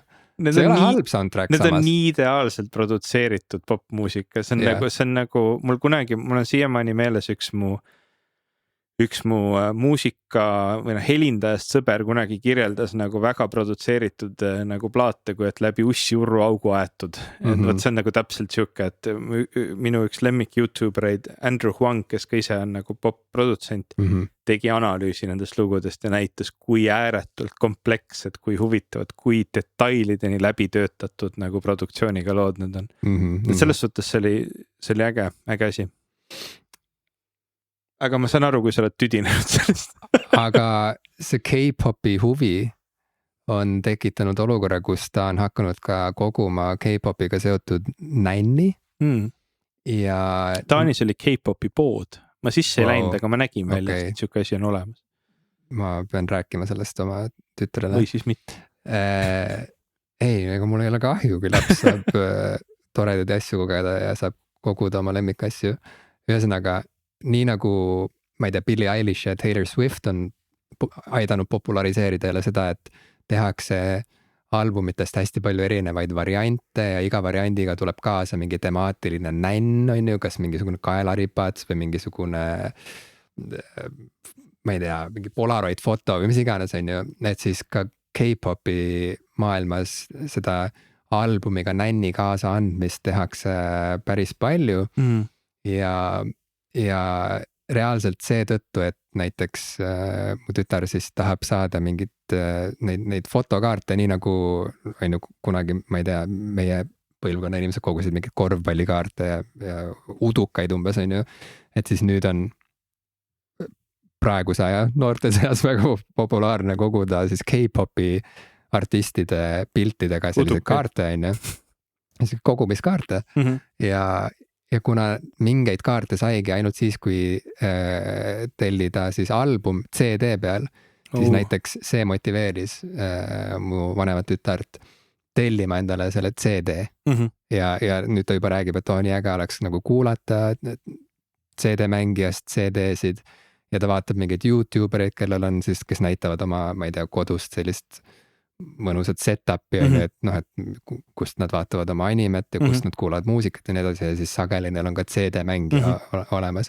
Ehk siis nagu selliseid märke nähes ma kuidagi oma peas olen hakanud nagu kokku panema mingit lugu, et võib-olla CD-d on tagasiteel, ja, et võib-olla ja me täiega oleme jõudnud sinna punkti, kus kõigil on tegelikult natuke nagu, et me oleme nagu aru saanud, et sellel voogedastus paradiisil on omad puudused ikkagi ja tegelikult on nagu äge toetada artiste ka otse või noh, otsesemalt. Muidugi plaadifirmad, kui tegu on mingite superstaaridega, võtavad ka päris palju vahelt ja nii edasi, aga no anyway, igal juhul albumit soetades teed sa seda siis, ma ei tea, vinüülipoes või CD-poes või ma ei tea, ostad on ju netist faile. Sa ikkagi oled oluliselt rohkem abiks oma lemmikutele kui lihtsalt Spotify'st nende mussi käijates, kust kaudu jõuab nendeni mingeid sandikopikaid tegelikult ainult on ju. See on huvitav jah, sest ja muusikat omada on tegelikult päris nagu oluline kokkuvõttes.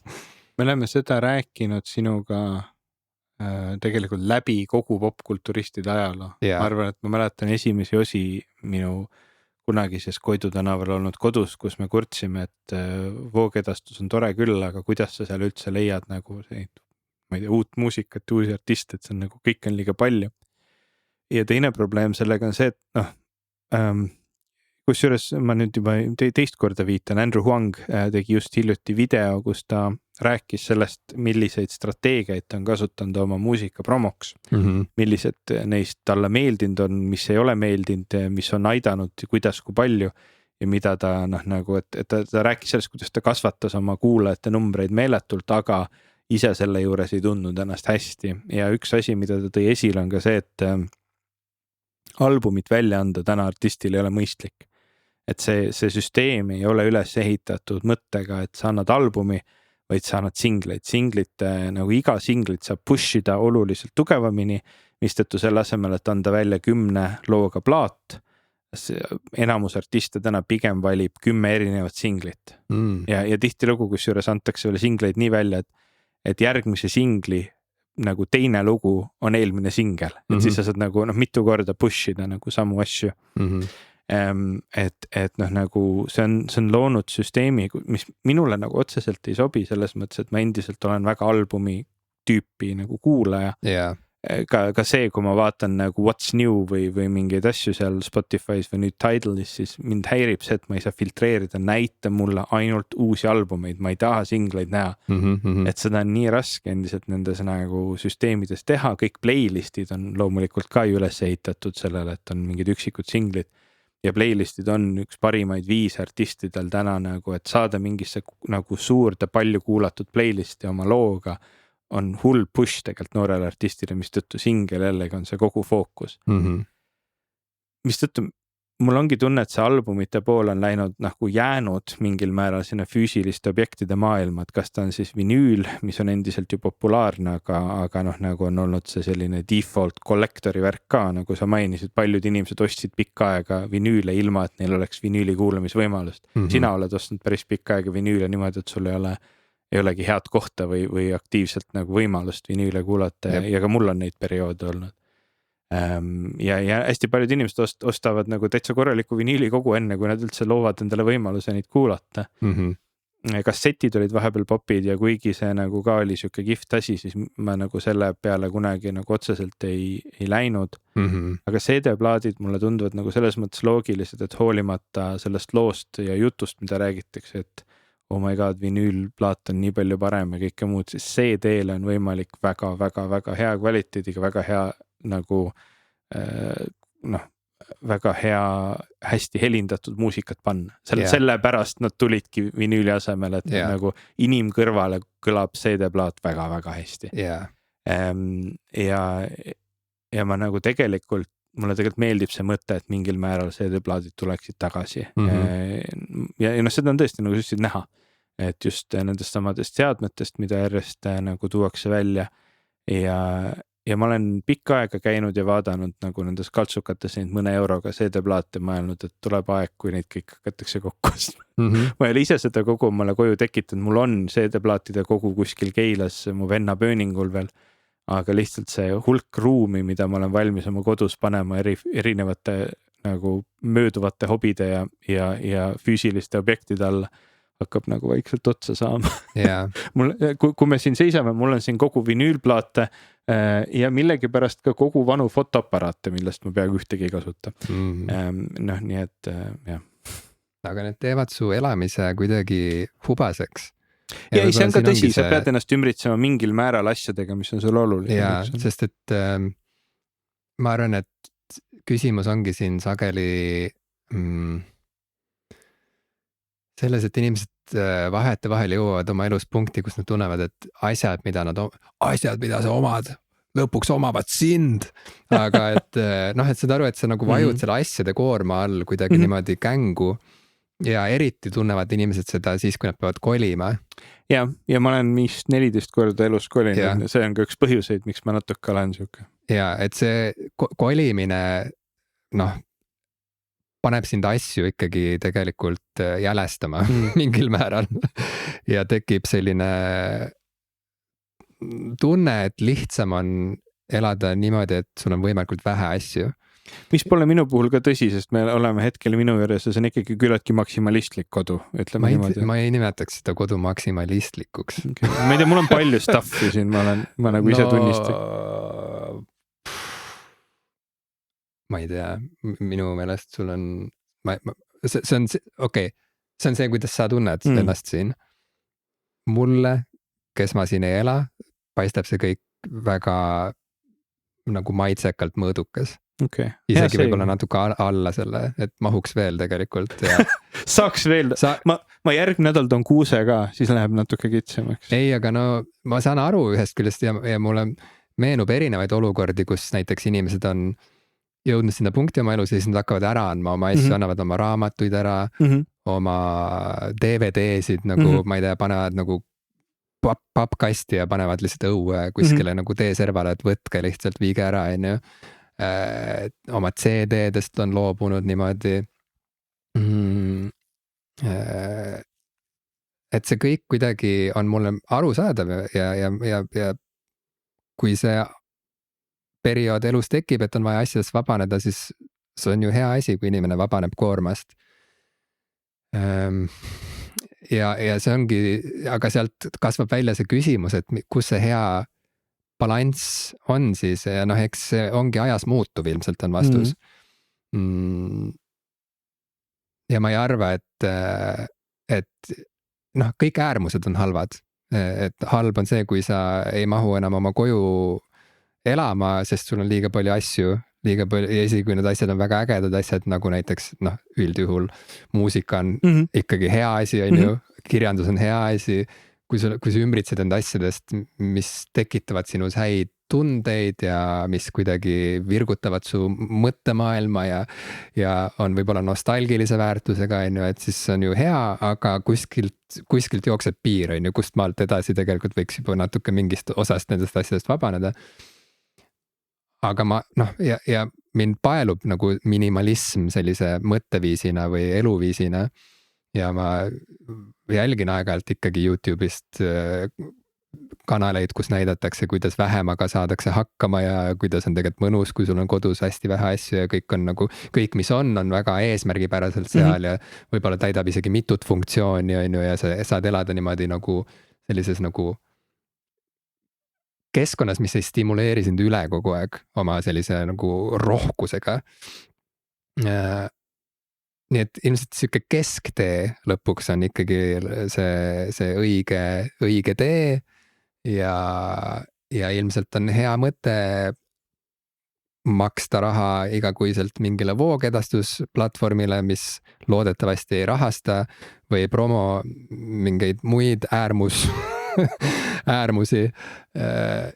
ja samal ajal ka ikkagi siis aeg-ajalt toetada otse oma lemmikartiste, soetades nende albumeid füüsilisel kujul või siis digitaalsel kujul, aga kuidagi nagu otsides viise, kuidas neid nagu otse ikkagi toetada rahaliselt ka, mitte ainult oma sellise kauge armastusega, mis nende üüri lõpuks ei maksa ilmselt, on ju.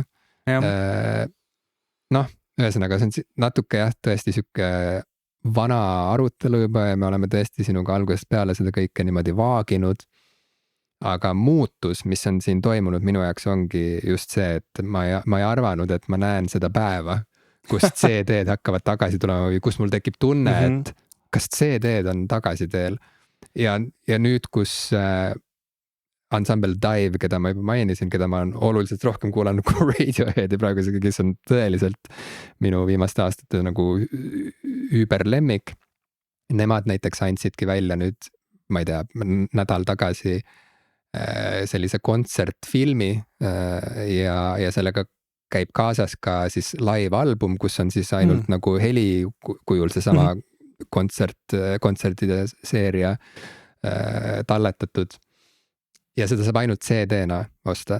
Ja see tekitas minust siukse tunde, et mul vist nüüd ei ole valikut enam. Kui ma saaksin, ma ostaksin vinüüli, aga kuna see on ainult CD kujul, siis äkki tõesti peaks nüüd üle aastate tellima endale internetist CD. Ma ei ole seda veel teinud, sest see on ikkagi veel nii võõras samm, mida astuda. Ma ei ole enam harjunud ostma CD-sid, mul on siuke tunne, et see jääb mulle lihtsalt riiulile tolmu koguma. Aga kes teab, võib-olla ka minu jaoks on aasta 2026 see aasta, kus ma hakkan päriselt oma, ma ei tea, digiarhiivi korrastama ja ostma näiteks CD-sid, et sealt rippidagi siis seda kõrgkvaliteedilist audiot, mida ma ka olen lülitanud sisse nagu sinagi oma voogedastusplatvormidele, et ma nüüd ka kuulan nii Spotify'st kui ka Apple Musicust ikkagi kõige parema kvaliteediga seda audiot, sest ma olen hakanud kuidagi hindama seda. Ma ei tea. Seal samas Koidu tänaval, kus me selle saatega alustasime, mul oli tol hetkel nagu 2 kogu, et mul oli CD-plaadid ja mul olid vinüülplaadid.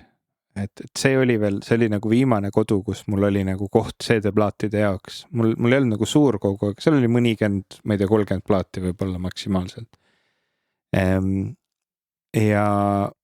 Ja teoreetiliselt ma olen ka mõelnud siia selle nii kuulamisvõimaluse kui ka siis nende plaatide nagu koha tekitamist, aga ma olen olnud sellele kõigele tõrges, sest ikkagi nagu ma jõuan tagasi sinna, et sa saad mingeid asju koguda, aga sa ei saa, sa saad muidugi kõike koguda, aga ta lihtsalt minu jaoks läheb nii koormavaks, mitte ainult selle kolimise pärast, vaid lihtsalt, et nagu sa mõtled kas või sellele, et sa oled nagu selline digitaalmeedia inimene. Kui ei oleks enam voogedastusplatvorm, mul peaks olema kuskil mingi hunnik filme ilmselt Blu-ray'de peal, mida ma siis saan oma Blu-ray player'ist vaadata.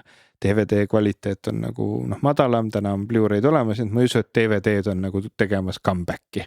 Et kõik, mida sa saad DVD peal, see ei ole tõsi, kõige puhul on asju, mida on ainult DVD peal, aga enamus olukordades sa saad Blu-ray peal sama asja parema kvaliteediga.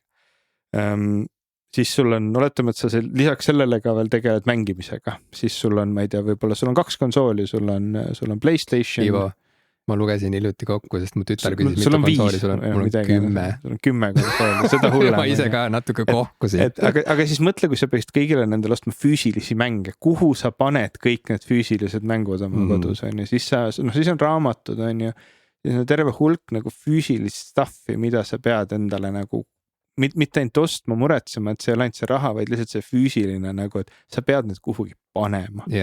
Ja see mõte tekitab minus mingit teatavat ärevust, mistõttu ma ei taha lubada endale liiga palju füüsilise meedia nagu sellist nagu fetišismi tekitada, et mul peab kõik olema kuidagi paigas. Ma nagu naudin meeletult seda voogedastuste maailma ja kõike muud. Mind häirib ka see, kui halvaks ta on läinud. Me rääkisime siin natuke sellest Spotify Tidali, ma ei tea, Apple Music värgist. See on nagu tilu selle kõrval, kui palju halvemaks on läinud tänapäeval filmide, sarjade nagu need variandid, nagu järjest rohkem neid jälle konsolideeritakse mingite suurte korporatsioonide näol, järjest rohkem on jälle geoblokeeringut, ehk siis mingeid asju sa tõesti näedki ainult USA-s, mingeid teenuseid on ainult võimalik USA-s kasutada. Ja lisaks sellele sa pead neist mingit 5 erinevale 6 võib-olla rohkemale maksma iga kuu, et nagu kõike jutumärkides näha. Nii et see on läinud nagu jälle siukseks kaabeltelevisiooniks mingil määral, kõik need samad probleemid.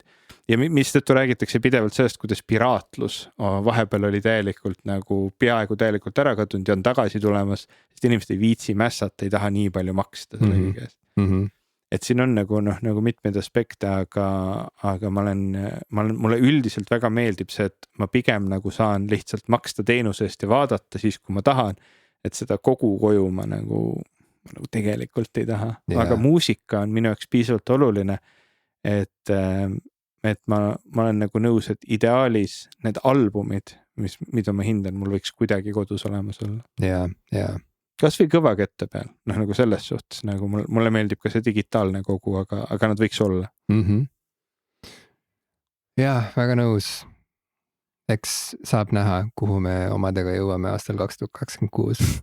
Kas see saab olema aasta, kus me ostame CD-sid? Kas sa ka murdud ja sa ostad endale ikkagi CD-sid? Saame näha. Eks näis, ma ikka vahel nagu juhtub, et ostan, sest mingeid asju ma näiteks ostsin kunagi Jan Helsingu või Jan Helsingi albumi Käed CD-plaadina, sest seda ka vinüülina tol hetkel olnud, aga just nüüd kuu aega tagasi umbes tuli järsku Facebooki postitus, et limiteeritud mikroväljalase Jan Helsing Käed vinüülplaadil, kes tahab, ja ma tellisin selle kohe ära, nii et nüüd mul on 1/25 plaadi Käed versioonist ka vinüülil kodus olemas, mis teeb uhkelt ka siia seinale pandud niimoodi, et kõik näeksid. Et ikka kõik saaks aru, kui jõuka mehega on tegu. Tal on isegi üks plaat Jan Helsingi Käed versioonina vinüülil. Ja võimas. Ma tahtsin veel seda öelda võib-olla omalt poolt lõpetuseks, et CD-de puhul, vaat sa tõid seal DVD ja Blu-ray võrdluse, CD puhul lihtsalt see on nii hea deal, sest et sa oledki CD-d ostes, sa saadki selle maksimum kvaliteedi kätte tegelikult. Ma saan aru, et on superaudio CD-d ja kõik muusika. Superaudio ja Blu-ray peale ka, aga mulle tundub, et see on juba siuke overkill, sest et sageli inimestel ei ole ka ikkagi piisavalt head helitehnikat kodus, et seda päriselt nautida, nii nagu seda tuleks nautida, on ju. Et selles mõttes CD on nagu siuke ideaalne toode mingis mõttes või ideaalne andmekandja muusikale. Ja see on nii hea hinnaga, CD-d on nii hea hinnaga, eriti võrreldes vinüülidega, mis siiamaani tegelikult on, kuigi vinüülid on tohutult populaarsed praeguseks juba ja neid toodetakse väga palju, siis ikkagi vinüüli ostmine on ikkagi siuke nagu väljaminek. Nad on kallimaks läinud, praegu nagu plaat ikkagi siuke tavaliselt 30–50 euro kanti on uus väljalase. Ja samas kui CD-de hinnad on üllataval kombel jäänud umbes samaks, mis nad on nagu kogu aeg olnud. Ehk siis, et kui kunagi ma mäletan nagu krooni ajal läksid laseringi ja ostsid CD, siis see võiski maksta mingi 250 krooni. Praeguse seisuga CD maksabki 10–15 eurot, mis on nagu umbes sama raha. Ja seda kontekstis, kus kõik muu on läinud järjest kallimaks. Nii et ma ei tea, kui siin valida, kas maksta 1 kuu Spotify'le kuumaksu või siis osta oma lemmikbändi album CD peale, see on sinu oma ja see on ülihea kvaliteediga. Ma ei tea, päris hea deal vahetevahel. Aga jah, ma ka ei kujuta ette olukorda, kus ma nagu ohtralt hakkaksin nüüd nagu kokku ostma endale füüsilisi andmekandjaid vinüülide või CD-de näol või kassettide näol.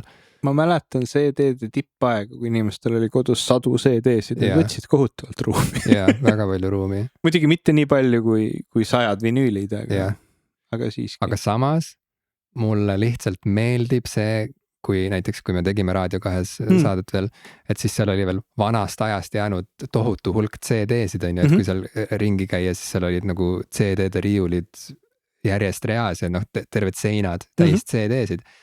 Ja lahe aeg oli ju see, kui päriselt DJ tuli tööle ja ta valis välja need CD-d, mida ta siis oma saates tahtis lasta ja me kuulsimegi seda muusikat nendelt plaatidelt ja nüüd on nagu lihtsalt kuidagi kurb mõelda, et nii suur osa ka raadiost tulevast muusikast tuleb tegelikult kokkuvõttes internetist, et raadiojaamadel on samamoodi kontod voogedastusplatvormidel ja sisuliselt nii nagu inimesed kodus kuulavad, siis ma ei tea, Spotify'd või Deezerit või Tidalit või Apple Musicut või mida iganes, nii me kuulame seda ka raadiost tegelikult, ehk siis nagu jällegi, et see kuidas voogedastusplatvormid on neelanud endasse nagu kogu muusikamaailma, on jälle mingis mõttes muret tekitav, et sellega me teatud maani nagu võitsime midagi, aga nüüd me oleme juba minu arust kohas, kus me järjest nagu juba nagu kaotame midagi sellest muusikamaailma, ma ei tea siis, mis see on siis see, mis looduses öeldakse, et see bioloogiline mitmekesisus või mis see elurikkus, liigirikkus, et see hakkab nagu kaduma. Et nii nagu see ka looduses toimib, on ju, et kui sul mingit liiki taime või looma hakkab liiga palju olema kuskil ja see hakkab nagu kõike muud kuidagi endasse neelama, et siis see kuskilt otsast hakkab see tasakaal ära kaduma niimoodi, et sa hakkad nagu, see hakkab hävitama midagi, mida sul on hiljem väga raske taastada. Jah, nii on. Jah, aga jah, ma nagu, ma olen alati olnud hästi kahe vahel selle kõigega ja mulle meeldib see nagu füüsiliste asjade nagu koju ostmine ja ma tean, ma olen nii mitu korda ka vastu näppe saanud, et mul oli kunagi mingi asi, mida ma enam ei leia või mul ei ole enam ligipääsu sellele. Aga miski jah, minust hoiab nagu tagasi, et ma ei ole läinud sinna, kus tänu sellele ma nagu tahan õudselt neid asju ikkagi kuidagi vedada koju, kuigi ma tõesti olen nagu vahel käinud näiteks kas või Apollo poes või Rahvaraamatus, kus ka vahel CD-plaate müüakse ja mõelnud, et ma ei tea, neid Eesti Kullafondi kogumikke, et tahaks osta, sest näiteks ma ei tea, Apelsini lugusid või ka kõik Ultima Thule lugusid. Mul ei ole head kohta kuulata täna. Ultima Thule oli Fairmussis olemas näiteks, aga Fairmus ei ühildu ka väga hästi minu selle streameriga, et siis ma peaksin talle Bluetoothiga üle selle info saatma. See toimiks ka, aga mulle meeldib rohkem, kui ta ise kuskilt võtab seda värki. Aga ma võiksin osta kõik need lood, need Eesti, ma ei tea, Kullafondi kogumikud, terve hulga erinevaid ägedaid artiste, selle kõik rippida omale kuhugi serverisse kõrge kvaliteedi, kes oleks mul olemas. Aga kusjuures see on päris hea point, et kui kõike muud muusikat ongi võib-olla liiga lihtne kätte saada, siis mingid teatud Eesti artistid on küll sellised, kelle puhul tasub lihtsalt ära osta see plaat. Kas või lihtsalt selleks, et see enam seal tolmu ei koguks. Sest et minu viimatine CD ost oligi umbes aasta tagasi, see oli ka siuke nagu aasta lõpu eel oli ansambel Eesti Keeled andis välja uue albumi ja uues koosseisus on ju, nendega oli liitunud vahepeal siis Vaiko Eplik ja Mari Jürjens ja nemad vähemalt seal kontserdil, ma ei tea, kas nad on kunagi vinüüle välja andnud, aga seal kontserdil nad vinüüle igal juhul ei müünud, ainult CD-sid. Ja mul ei olnud valikut, mul oligi ainus võimalus osta nende muusikat oli CD kujul ja ma olin tükk aega igatsenud seda, et mul oleks kodus eesti keelte muusika olemas, sest neid ka ei leia nii kergesti internetist. Ja nüüd see muusika on mul olemas. Kas need plaadid on mul aasta aega olnud kiles? Jah. Aga kas mul on hea meel, et mul on need plaadid olemas selleks puhuks, kui mul järsku tekib tunne, et mul on nüüd vaja neid kuulata? Jaa, mul on jumala hea meel, et mul on need CD-d sahtlis olemas. Nii et ja Eesti Keeled ei ole Taylor Swift, kes müüb igast albumist 30 erinevat varianti ja inimesed Instagramis hoiavad hinge kinni, et millal tuleb see link, et ma saaksin selle fänni versiooni endale tellida, mida saab tellida ainult 24 tundi või mis iganes, sinna juurde ei käi nagu seda superstaari momenti, tegu on väga niši nähtusega ja siin ongi ainult käputäis inimesi, kes selle bändi muusikast on teadlikud ja kes üldse saaksid neid toetada, on ju, sellega, et nad ostavad selle CD ära. Nii et võib-olla tõesti, kui kõik muu tundub, kõike muud on liiga palju, siis vähemalt need Eesti artistid, kes niikuinii oma albumid trükivadki seal, ma ei tea, mõnikümmend, nagu sa ütlesid, Jan Helsingi vinüül 25 koopiat või lihtsalt osta see fucking plaat endale koju ära, sest et see on nii eriline ja rariteetne asi ja sellega sa ikkagi näitad artistile, et teda on vaja, et teda kuskil kuulatakse, sest et teisiti on seda nagu raske teha. Ma mäletan oma nooruspõlvest tervet hulka bände, kelle muusikat vist ei leiagi enam väga kuskilt, et kui kellegil võib-olla miskil andmekandjal nad on olemas, siis nad on olemas. Ma olen kuulnud, et Täni Niivel on olemas mingi kogukond, kes Soulseekis muusikat vahetab ja seal on sellised Soulseek on alles veel või? Uskumatud Eesti folderid, kus saab kätte nagu, mingid, ma mõtlen artiste nagu Leegitsev Sidrun või Captain Rockhard and Master Bates, kes üldse oli mingi sõprade bänd, kes andis vist 5 lugu salvestasid kuskil stuudios oma rahadega, natuke nad ei andnudki mingit plaati kunagi välja, mingit noorte bändi värki. Hiljuti mul just tuli meelde, kuulasin YouTube'is on väga madala kvaliteediga, aga õnneks mul on kõrgema kvaliteediga MP3 olemas. Selline bänd nagu House of Games oli kunagi, kellel oli lugu Sinu unenäod, mis on väga catchy, siuke nagu rock-lugu, otsige YouTube'ist välja. Mingit siukest kraami lihtsalt see nagu ei leia enam või kunagi oli Tartus minu meelest. Ma pakun, et see oli Tartu bänd, oli Under Marie, kellel olid väga kihvtid lood ja nagu lihtsalt nagu uskumatult ägedaid asju on olnud, mida lihtsalt ei leiagi võib-olla enam. Mulle tuleb meelde just hiljuti Maria Minerva andis välja uuesti ansambli Pliksid albumi, mis oli nii lahe avastus ja sellega seoses tuli mulle veel meelde terve hulk nagu erinevat kraami, nagu kunagi oli ka teine selline tütarlaste ansambel nagu Miip, kes tegi kristlikku muusikat ja kuigi enamus lood neil nagu mul väga meelde ei ole jäänud, siis ma mäletan nendelt väga ägedat lugu nimega Muumi mamma teritab kirvest või mingi siuke lugu oli. Et lihtsalt, et on nagu ägedat stuffi, mida sa ei leia mitte kunagi enam kuskilt. Et ideaalis on ta kuskil YouTube'is olemas, loodetavasti hea kvaliteediga, aga võib-olla, et isegi seal ei ole. Ja. Nii et kuidagi rahvuslikuks kiskus lõpuks see ostke Eesti muusikat. See sõnum siin, aga miks ka mitte, sest et kes teine üldse saab väärtustada ja promoda seda erilist muusikat. Igatahes nautige seda sulnist jõuluaega. Oota, enne kui me laseme inimestel nautida, ma pean My Bloody Valentine'ist kas või 3 lauset räägi 3 lauset. Proovimegi 3 lausega hakkama saada. Nii. Veel üks bänd, kelle puhul oleneb päevast, aga mõnel päeval, kui sa küsid mult, siis ma võin sulle öelda, et nende 91. aasta album, nende teine album Loveless on kõigi aegade kõige parem album, mis üldse kunagi on salvestatud inimkonna ajaloos. Eales poleks arvanud, et ma neid kunagi laivis näen ja ma teen siin sohki, sest ma panen sidesõnu siia vahele. Sul on väga pikad laused.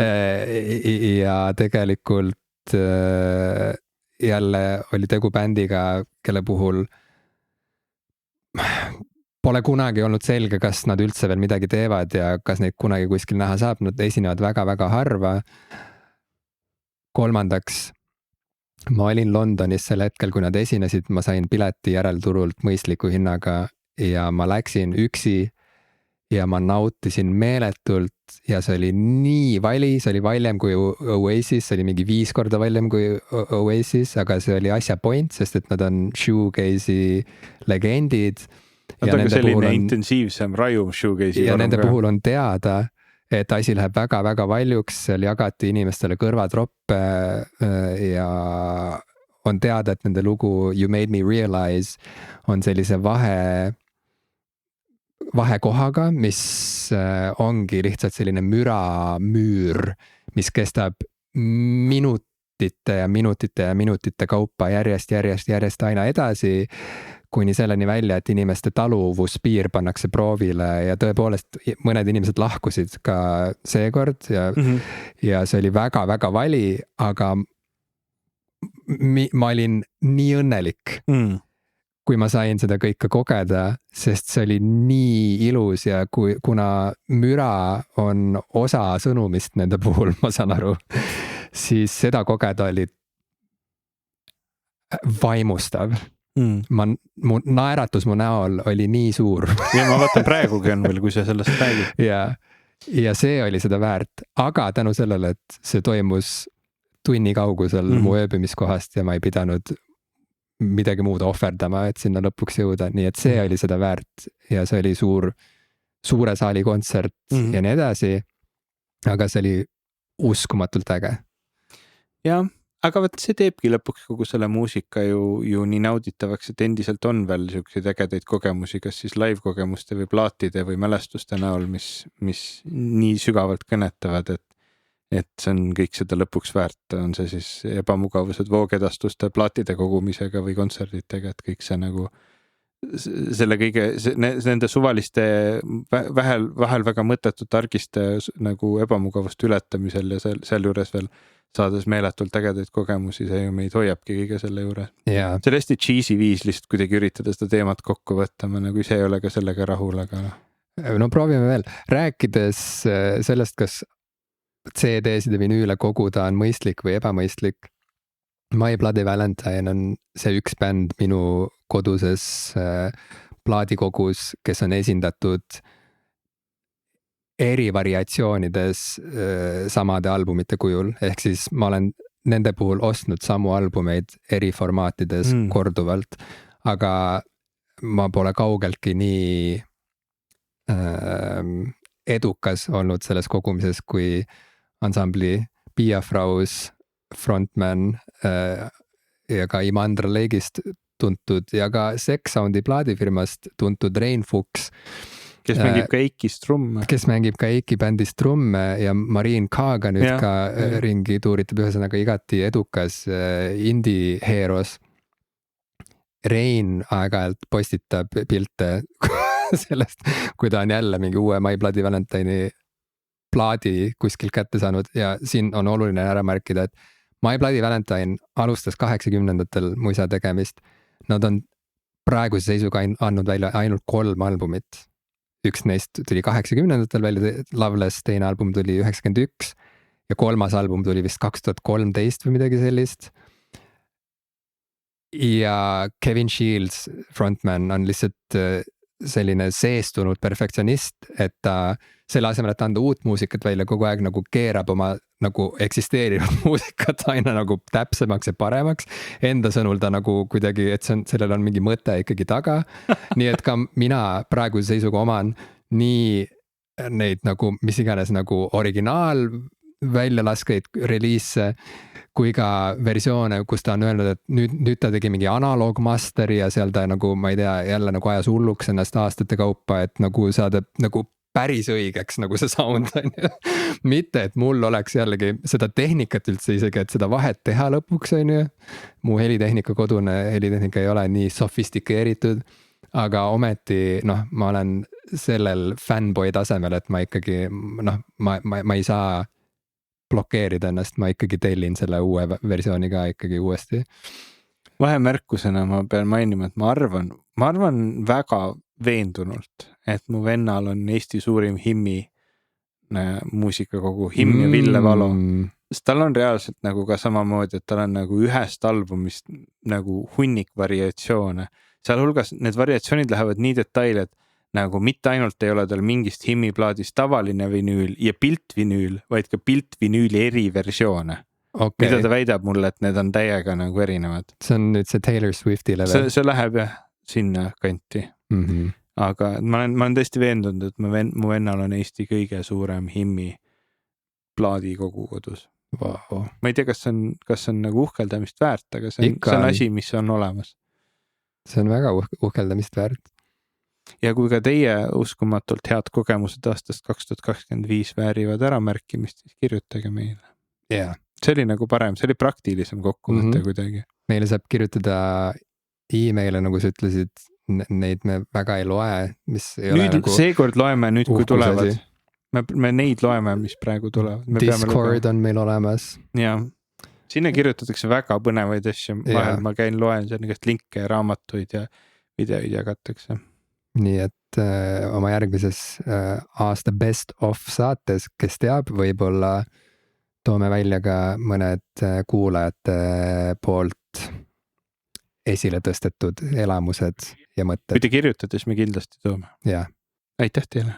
Tšau, tšau. Näeme erisaates.